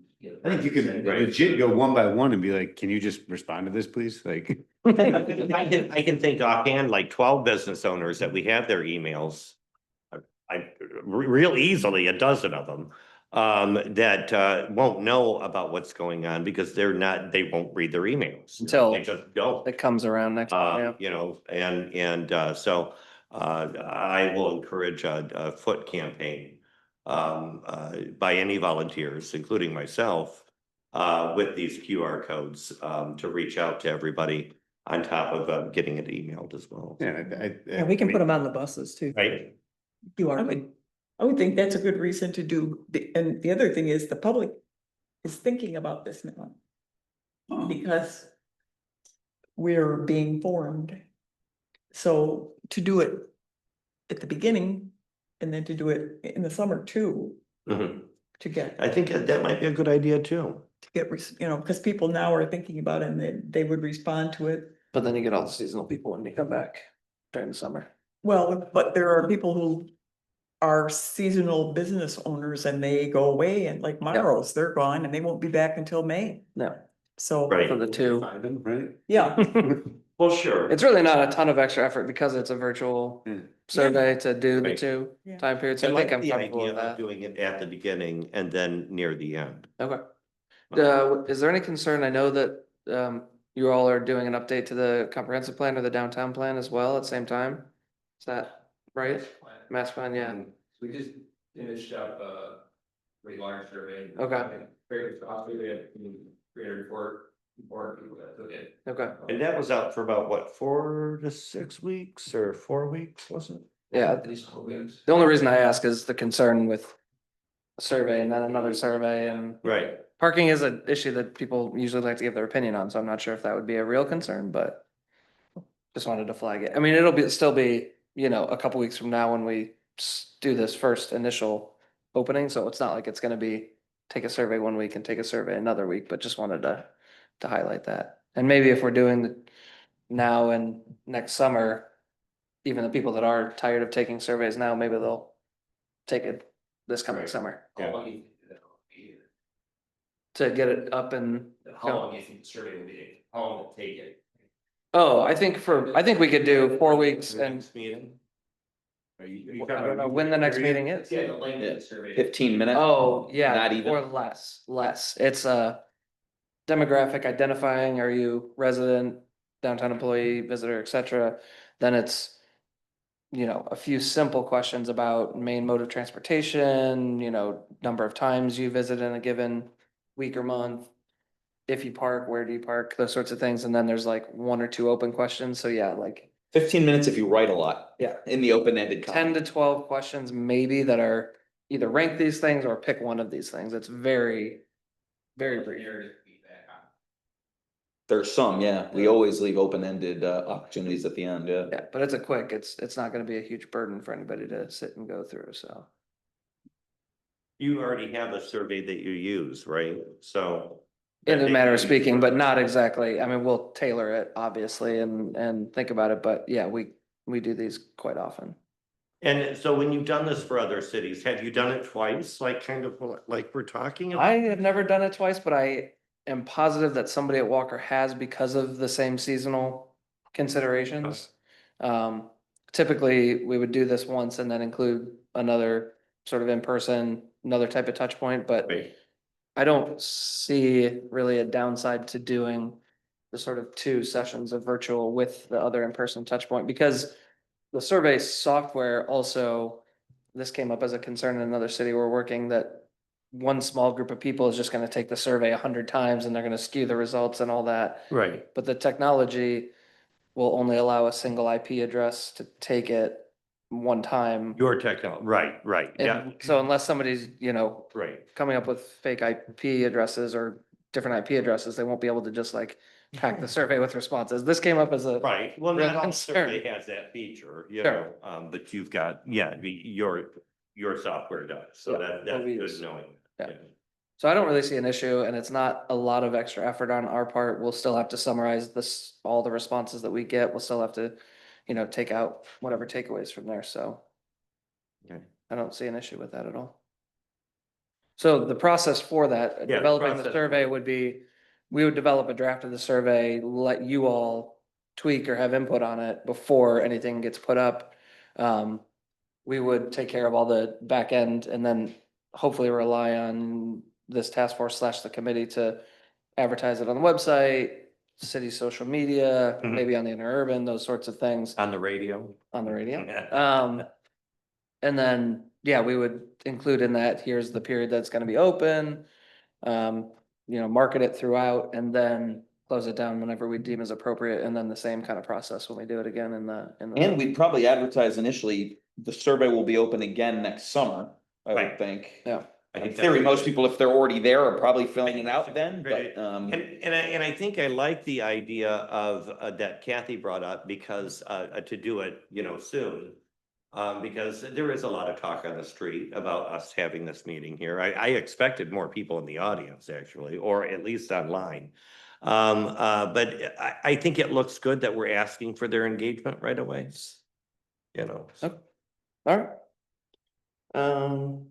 Yeah, well, I think that's everything we had for the online survey discussion. And I think, any other issues or areas of improvement, anything about the online survey discussion before we move on?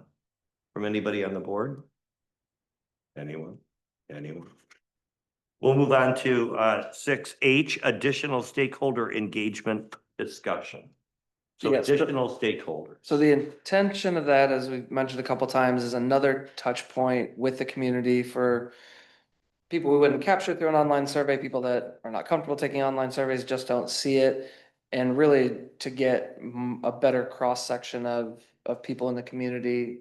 Initially, when we were scoping this, we had talked about maybe the farmer's market, but that obviously ended at a certain point and won't be a good opportunity. But if there's something like that, we do intend to, if it allows, have a table, have a booth, have a something physically here during an event to say, you know, we're doing this study, maybe have maps there. We've done this before where people use pins to identify problem areas, write Post-its, put them on different areas of town, have little feedback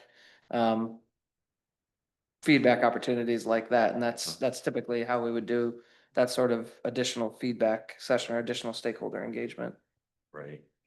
So I don't know, thoughts, and again, not something we have to solve today, but certainly as sort of those events are in the planning, if there's a good one. We've got Music in the Park event, which is on Wednesdays, and we've had like the Heart, Tony Shippa from Heart Group have their table out as well. So I don't know, maybe that might be something you want to consider, you know. Farmers market. Farmers market, right? Farmers market doesn't restart until Golly, May. May. Would be May, Like- yeah. Would we be ready by December because there's a holiday market in December? Right, yeah, there is a holiday, yeah. I don't. Is that too soon? Maybe too soon, and also very weather impacted, maybe, I don't know, Oh, yeah. Right, yeah, right. but Michigan. What's that? Parent-teacher conferences at school. Right, Oh, yeah. the reason I was thinking more of like the farmer's market or something like that is the mix of people that you would get. right. That's why I thought Music in the Park. That's a mix of locals and it's a 2-hour event on Wednesday evenings from 7 to 9. Is it year round too? Yeah, it starts in June and it ends the first week of August. September. Yeah. I'm trying to think, maybe we can, So are you looking for an engagement before that, right? not That kind of necessarily, that does Event. extend, I mean, potentially extend the end of the study out a little farther, not certainly past like end of summer next year, so. Earlier. I mean, if there's just not another good opportunity, then it can certainly wait. The other alternative, which we've done many times before also, is some sort of organized, we're gonna be talking about this study and we want your ideas and just come here for that. It's often easier to get a good response rate when you're at an event that people are already, you know, making a choice to go to, as opposed to saying, Right, come here to talk about parking. right. So, Anything else about that? You said the idea of like having posted notes up and stuff like that. Would there be success in having something like that up, whether it's here, at the CVB, at the library, that's just a board that we have up and people can go when they want and put their notes up, put a little post-it, have just like a structure so people can see other people's ideas and kind of engage with it over the course of time. yeah, Use social pinpoint. we have not particularly used something similar where you, within the survey, use the map and pin things and. Yes, Yeah. I think that's what he's talking Yeah, like about, is a virtual physical version. bulletin board thing where people can show up and put their ideas Yeah. and you can see what other people have done and kind of engage with it over time. Mhm. Probably a library would be a. Yeah, library would be ideal the for best that. place, cause you Mhm. can zip in and, put things up and people can kind of see all these ideas gathering in one place and. Are you kind of basing that on what we did for the master plan? Cause we just did that at the high school. I did, oh, was that when you gathered everyone 3 weeks together? ago, yeah, and I had the atrium of the high school. Did you leave it up for a little while? I don't know. what we did. Just up for the event, right? Yeah, it was just up for Yeah. the event. Yeah, same idea, but just let it hang out for a little. Okay, bit. let's. Oh, Right. You know what I mean? Yeah, yeah. I kind of like that idea. I don't know, the library is a resource for locals. I don't know how much, other stakeholders use our library. Right. Other than local residents. Every once in a while, you'll get someone wander into it, but I don't know how many other stakeholders like restaurant owners or People from outside or the people. immediate area, outside. not just inside. They don't come here to use the library. Yeah, I'm not putting the If library. they know the village, but that's something if they can. Right. have a- Farmhouse will probably put it up in the area. Yeah, maybe farmhouse deli, yeah. My guess is that and Eric's idea of let's doing just a parking centric meeting Yeah. would be, I'm picturing more like indoors in the winter, probably gathering more locals. Right, Whereas if it's an outdoor thing for a big event that's already happening in May, June, that's probably gonna catch more everybody. So we're probably getting a bigger variety of responses, but we're also waiting till May, June, July, which I don't know. if Which that's is good. not, to have that date, all that data together. I agree. which again is not the end of the world, because we're still doing a Right now. bunch of the field data collection then anyway, I mean. Your point about kind of interactive, even we saw that another firm and doing some of their survey capabilities, but we did like that. Having something that's interactive in the survey to let folks drop in. Yeah. In a specific area. Yeah, we've definitely done that before, for sure. One of them was where, when they did the planning, where they had the money that they could spend on what they thought was important to them. There were a couple different fun, interactive, things that they did a great job. It's basically, you can put Okay. pins and comments. I was trying to figure out how we could use little matchbox cards. Have a map of But I downtown. mean, make it fun and This engaging, QR Well, if it's useful, maybe we can think a little bit more about it, come up with a variety of options, and then.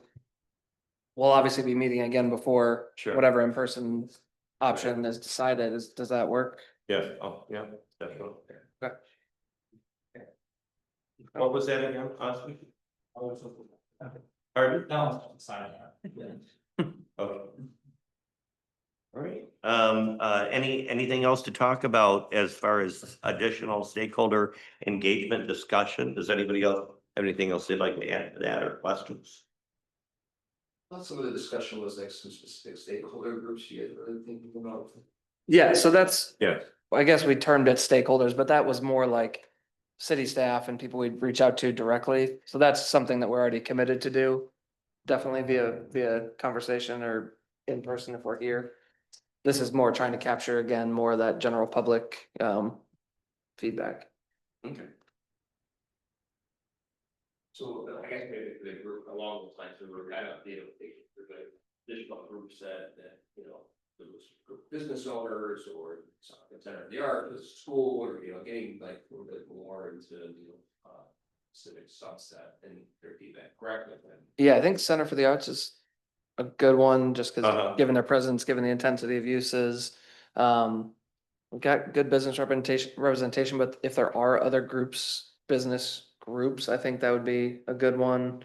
I don't know if there's another one or two. We would also most likely, or will also most likely follow up with all sorts of questions once we actually dig into existing information and data collection and all that with all of you folks too.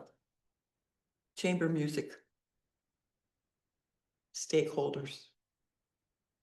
What was that again? The chamber music group. Yeah. As All stakeholder. summer, every Thursday and Friday nights. they Sure. have concerts and they tried to rent our parking lot. And we said no. But that's a stakeholder group with no parking lot. Right. Where does that happen from? It happens at the Women's Club, The which is Women's a Club. women's club. There are several events that happen there, such as the Christmas Carol play as well. Yeah, That attracts parking. But July and August, every week, Thursday and Friday nights, they have concerts, so there's a large audience. Those those nights. Hoffman and Butler, it's up. Yep. And it Right gets behind- very yeah, congested. Right behind when- the Owl House. When they're having events. Yeah. That's a stakeholder group. Try dropping off somebody in a wheelchair there.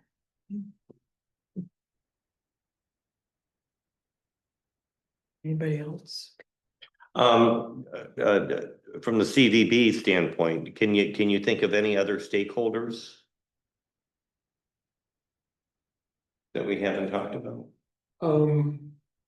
Well, if you talk to the CVB membership, the lodging members, because they're scattered all over. Right, good point. You know, not only Saugatuck, but Douglas Township, Ganges, Mhm. et cetera, et cetera. So I'm sure they would have some different viewpoints. So lodging, property management Okay. companies, inns. Mhm. All right. That could also be a good place to advertise the survey. What's that? That could also be a good place to advertise the survey. Correct. Yeah. When we do those, when we do the survey and we make a QR card or something like that, I think it'd be very useful to make sure that all of our rental companies, as well as any kind of Airbnb, or I'm sorry, Hotels, hotels or B&Bs, bed and breakfast, yeah. are provided with stacks of those to offer to their guests.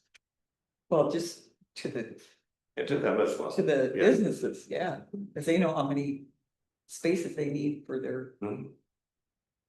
It asked that of Gary a little bit, I mean, the guests that are, like staying downtown at different lodging establishments.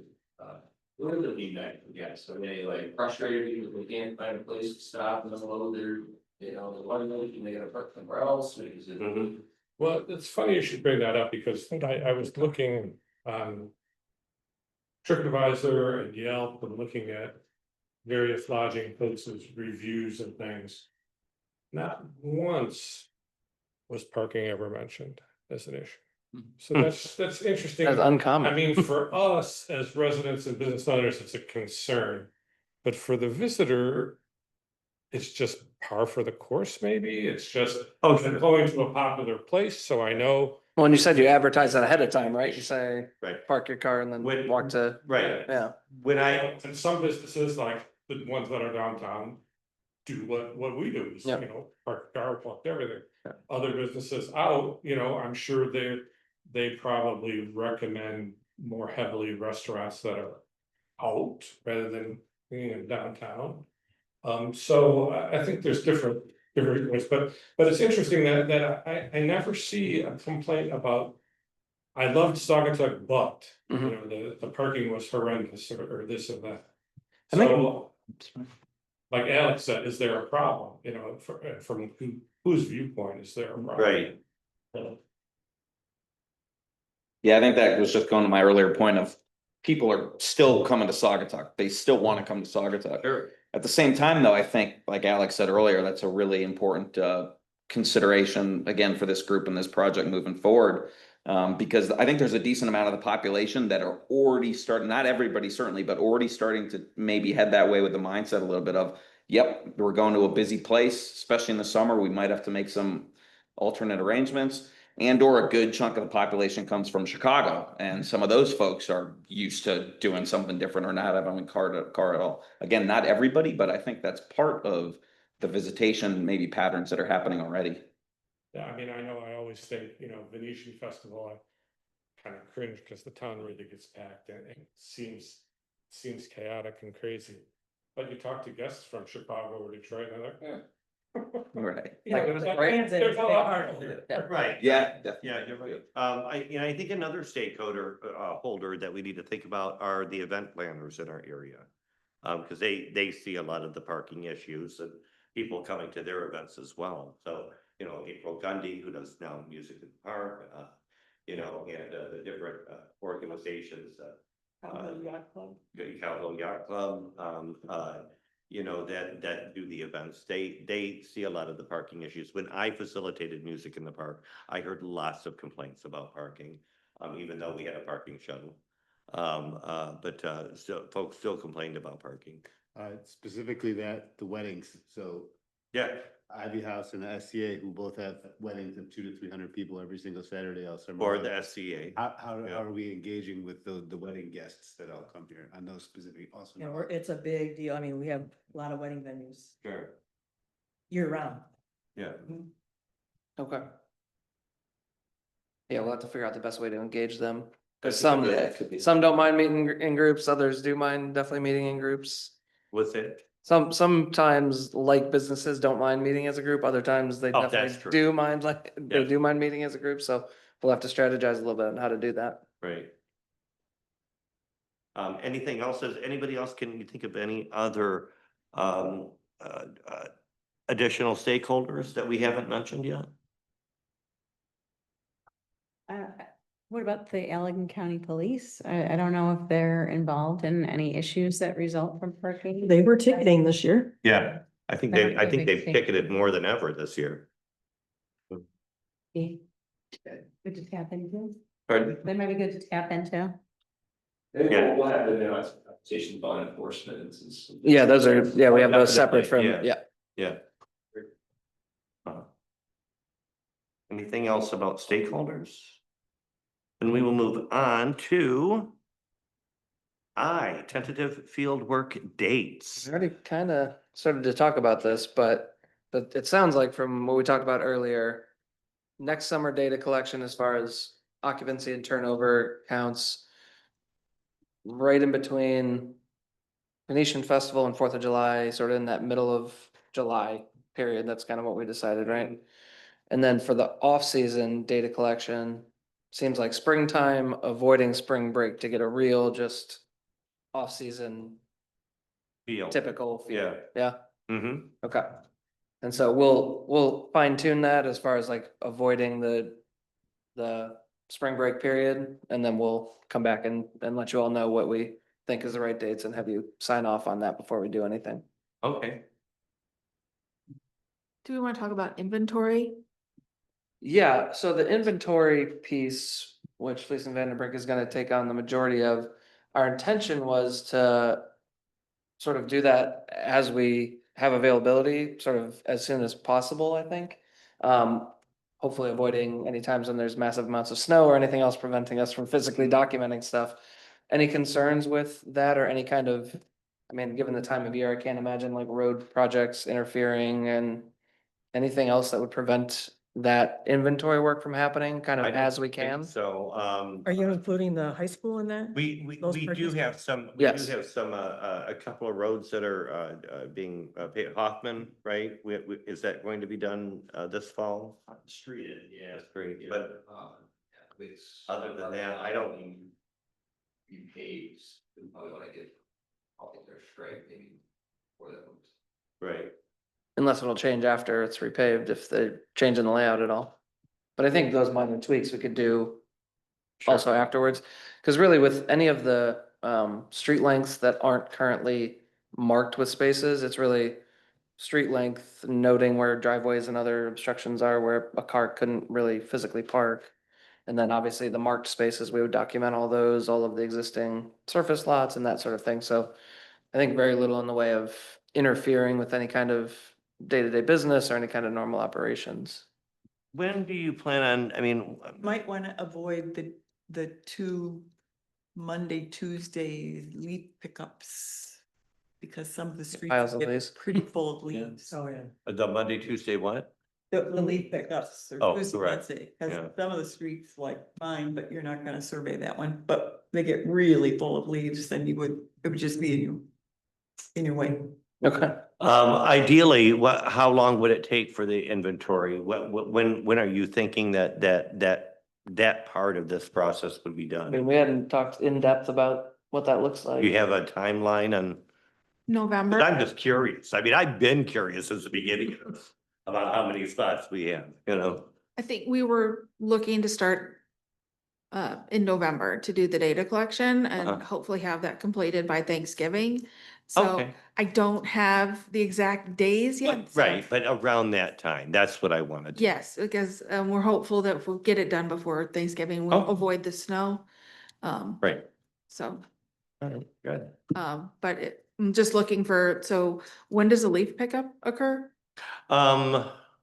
Tuesday. Tuesday and Wednesday, we have three more dates, for the rest of the year. I have to look them up. 11th and Right. 12th. Right, two more after today, right? I guess it's no problem. If you say Wednesdays throughout November, it's going to make me, all the trees. Yeah. Gotcha. So if they get picked up by Wednesday, usually Thursday, the streets are clear until the Uh-huh. weekend and then people scoop them back in the road. Thursday, Friday, Oh. Saturday, Sunday. Oh, no, you could put it back in the road starting Friday. Starting Friday, you can put them back in the road. Okay, so Thursday? Oh, Wednesday, Thursday? Wednesday, I guess, because they're picked up on Monday and Tuesdays, right? It's, Stay the opposite side. Oh, well, we're not even working on it. Wednesday, Thursday. Yeah. Tuesdays here.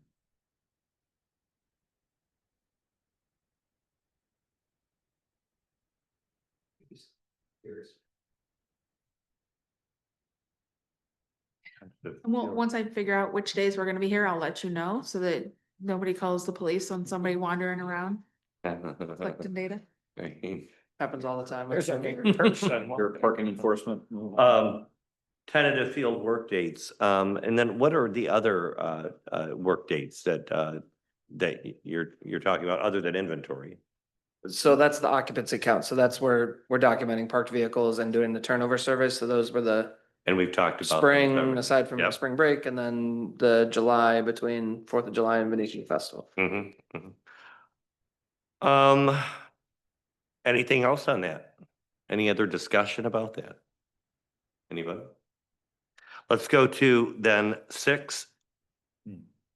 6J, tentative dates for future parking improvements task force meeting. So we need to look at our calendars. and- Yeah, this is certainly not a question that we thought we would get answered right now. It's just something that I didn't know if you had a regular cadence of meetings. Like I said, we have 8 total of these that we're planning to Right. attend mostly virtually. So whenever within the calendar, it makes sense for us to do that. Obviously, we want to have information to provide you and questions asked, so. We're, right now, we started on a Tuesday. How does everybody feel about Tuesday and the time that we had today's meeting? Was a Tuesday, 3 o'clock? Was that good for everyone here? Like to kind of stick with that time zone? The idea is that we'll be meeting, about once a month, right? It probably not needed that often, or every 6 weeks perhaps, or. Yeah, it would really Yeah, I depend think on you, yeah. At least initially, we're gonna develop the draft of the online survey. Certainly don't need to meet, we don't need to meet with you all to discuss that in a live setting, but I don't think the first real updates are gonna come until at least after the inventory work is done. Okay. So maybe sometime in December is the next meeting date. Mhm. And then obviously after the first of the year at that point, maybe it's February, maybe by that time we'll have the initial field work and concepts started to be fleshed out for the wayfinding and signage Mhm. piece. We'll be approaching that first data collection point. And then maybe it's more frequent as the summer approaches, Right. something like that. So- Can you re-ask that question in like May, What- April or May? What's that? Can you re-ask the question? Oh, yeah, like April or May, definitely. like what? And if I summer's- don't, remind me You to. know what I mean? Summer's coming, like. I get it. Tuesday at 3 o'clock. Yeah, still I okay. agree. Cool. Yeah, and we can always change that. So ideally, our next meeting, like you said, it could be around Thanksgiving, kind of give or take. Ideally, so we're looking at maybe our next meeting being either staying with Tuesday would be December 9th or the 16th. Is that what you're thinking? I think That's- 9th would be better because as we get to the 16th, we're getting closer to the holidays and people are making their plans. So I'm thinking, do you think December 9th would be a good time where you'd have that information? I think so, barring something dramatic happening. And regardless, we'll be able to update you on our progress with the survey, with any of the information we've reviewed so far, all those sorts of things. And we don't want to leave it too much beyond that because like you said, once we get beyond that, it's holidays and then it's next Yeah, year. yeah, and that way, that would give us time, knowing that right now it's going to be the 9th, that'll give our staff some time to make sure that they email and let everybody know about that, so. Yep. And so, as we go on, we might not even need a meeting in January, it sounds like. Depending on, yeah, what So, we accomplish, what you're all Depending scheduled on for, what we like. accomplish, and we can discuss that at our next meeting on December 9th. Does that sound good with everybody? Okay, and then, we're talking about tentative dates, and then at that point, with that information, we can figure out if we need to have a January meeting, and then we can talk about what our February meeting would look like, Mhm. so, at our next meeting. Absolutely. Yeah. And then, yeah, given that things are sort of extending with the later next summer data collection, maybe we push some of those to later, so we have lots of time to collaborate on, here's what the data said, here's the recommendations we're starting to formulate, all of those. Good, good. It sounds like everybody's on board for our next meeting. We're penciling in for December 9th at 3 p.m.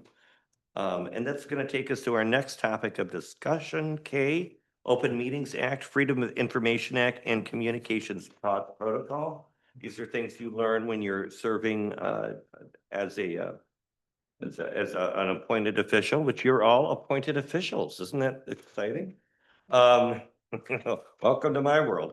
But no, Ryan, can you go over the fact sheet here that you provided us today and the Freedom of Information Act, please? So given that we have you formed as a committee that's kind of having a lot of discussions related to a recommendation to the city council, we're kind of running these meetings in accordance with the Open Meetings Act. So it's a state law that basically says that we have to kind of conduct our business in the open, right? And put sunshine on things and not have a bunch of, side or private conversations, at least with a quorum of you as members of the task force. Without the public being able to see that process and participate in that Right. process. So doesn't mean that you can't talk to a colleague of yours from the committee and have some discussion. But we can't have a quorum of you having a kind of a side conversation about the discussion we had today or what your thoughts are on things.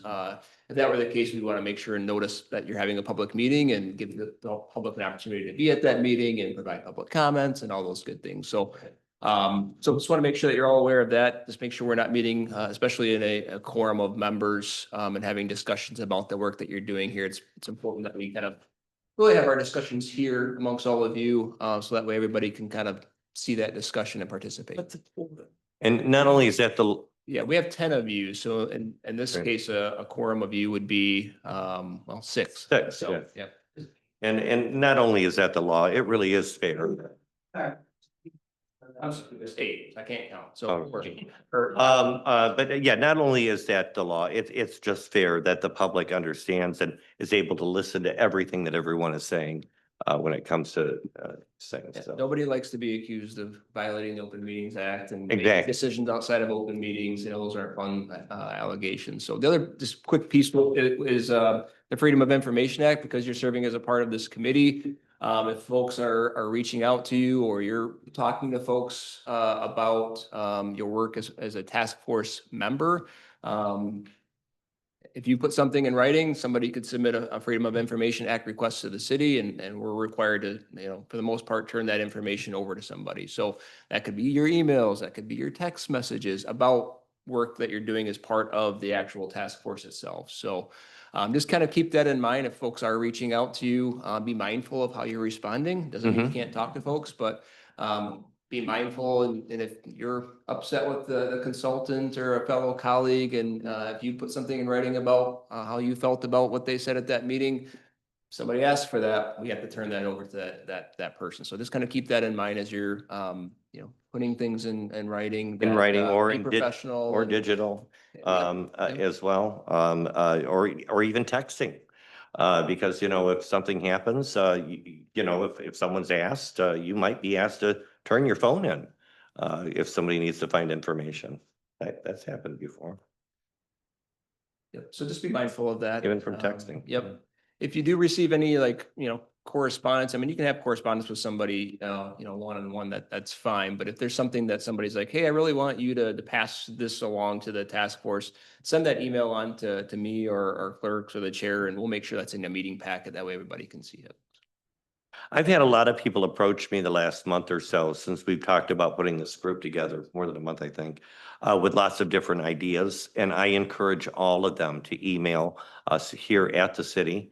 Because I mean, I can be sitting at Phil's having something to eat and, people are having cocktails around, hey, I've got a great idea. And it might be a great idea, but I'm out to eat right now. And I'll tell folks that, that I'm out to eat right now. This is a great time for this. This isn't this isn't the best time for this discussion.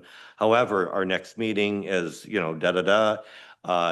please email this so that I don't forget this because it's valuable. So I say that to quite a few folks. I'll say, well, could you email me that? And we'll talk about that at a later date or whatever. So. Yeah. Perfect. Yeah. Anything else about that? Yeah, we got that. Well, with that is that, you wouldn't want it to be, the front page of the newspaper, probably no writing. Probably. Let's see, that takes us to topics of discussion. L, other items. Eric, are there any other items that you can think of that maybe we've missed here? I think That we we've wanna covered a lot of cover? ground. so I know no, that we're expecting our next meeting to have the inventory data. What else, what else do you think our next meeting will involve?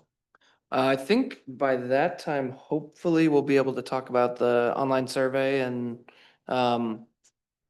whether that's out already, if we'll have some results by then, or if it's just to discuss and finalize it. Any action items are you foreseeing this early in the game? Not Okay. that I can think of, Okay. unless there is some situation that comes up that might affect some other part of the schedule and some plan that we have for data collection or engagement. That's about all I can imagine at this point.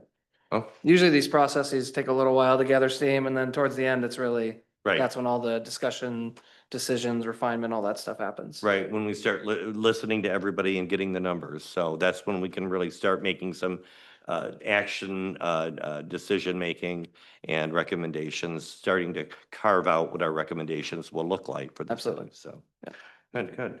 Next steps? Oh, I'm sorry. One of the things that Eric did have down was kind of communications protocol. I want to make sure that he got what he was looking for on that. I assume you're looking for, just Oh, communications. how you prefer committee members to communicate or information to flow. Yes, and I Right. think what Ryan told me was, copy Ryan and Chair Muncy, and then I'm open to receiving any kind of communications. Typically we don't do these processes with the whole, Right, nominated task force, but I'm happy to receive whatever information.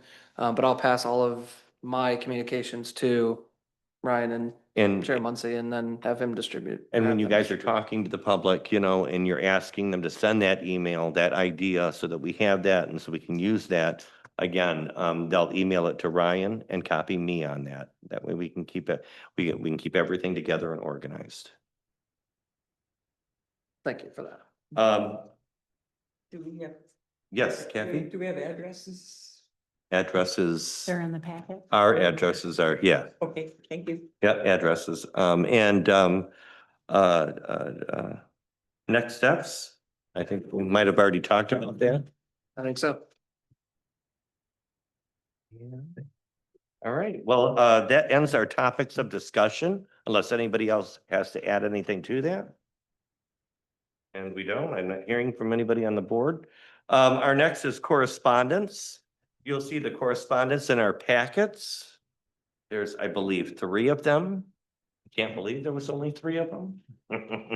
They'll pick up. I'm sure it'll pick up. Does anybody have any discussion about the correspondences that were provided in our packets? Anybody? All right, then we'll move on to public comments. This is the part of the meeting where public comments are allowed. You have 3 minutes to talk about anything you want. Yeah, I'm Pat Murphy with Patrick Murphy Builders. I'm also a partner in Wicks Park Bar and Grill. Christine's my daughter also, who runs the restaurant. I just wanted to come and listen to the meeting. I kind of agree with Alex and some of the other things you said is that I've been here 25 years. Parking has been the same. I mean, it's a problem here or there. And what you said earlier was that all the businesses are saying they had their best year. And talking to people, I never really hear people really complain about parking. You know, they're gonna say, oh, I had a hard time parking, but are they truly complaining, you know? So I think finding some spots and doing some things overall, good. Becky's done a great job now with increasing the times of the interurban and things like that. But I just think we got to think about some of the businesses too, being part owner in Wicks Park, you know. The outdoor seating came from COVID, okay? But if you look all around Michigan, where it's not just here, you can go up to Traverse City and all that, all the communities expanded their outdoor seating. We don't have much of an opportunity to sit outside. People love to sit outside in the window we have. So I would hope that would not be one of the things on the table, you know. But we got a long ways to go. You guys had a lot of good discussions. I was very happy to hear all that. I'm really shocked that more people weren't here though, Yeah. you know, but I think you're going in the right direction, so I appreciate it. All right, and thank you, Pat, and thank you for coming, and since you were so very well impressed with the meeting, I hope that you go share the news with everybody. Any public comments from anybody online? I don't see anybody online. Okay, so that takes us to task force member comments. We're gonna start with AJ. Happy to be here. Good discussion. Thanks. Yeah, I'm looking forward to seeing where this all goes and happy to work together and see what happens. All right. Excited to be part of this and going in the right direction. Good. I'm very happy with how the meeting turned out. And again, I want to thank everybody for volunteering your time. Mike Gustitis could not make it. Okay, thank you. And we look forward to seeing him at our next meeting. And again, thank you everybody for everything. We've got a lot to do, and looks like we'll have some things to talk about at our next meeting. I have right now with me, and I'll be going through this. I still have some things that I want to look through, because back around 2000, some community members did a parking study. Believe it or not, there was one here. And that was about 25 years ago. And Sandra Randolph, who I had several conversations with the last few weeks, has provided me with this packet that I'm going to go through. So what I'd like to do is when I'm done with this by our next meeting, I'd like to pass it along to everyone else if you'd like to poke around in it and see what the conclusions and the ideas that they came with, and some of the recommendations that they made for the city at that time. So. But yeah, here we go. I look forward to serving the community, so excited. Thanks, Wendy. Nothing additional. Thanks for the opportunity. Thank you very much. It's an interesting conversation and I look forward to getting started. Yep. All right. Well, I guess that concludes the meeting, and I'd like to entertain a motion to adjourn. So move. Second. Yeah, I just moved. I thank you. Okay. Thanks, Mary. Yeah, thank you. Yeah, so I still have a couple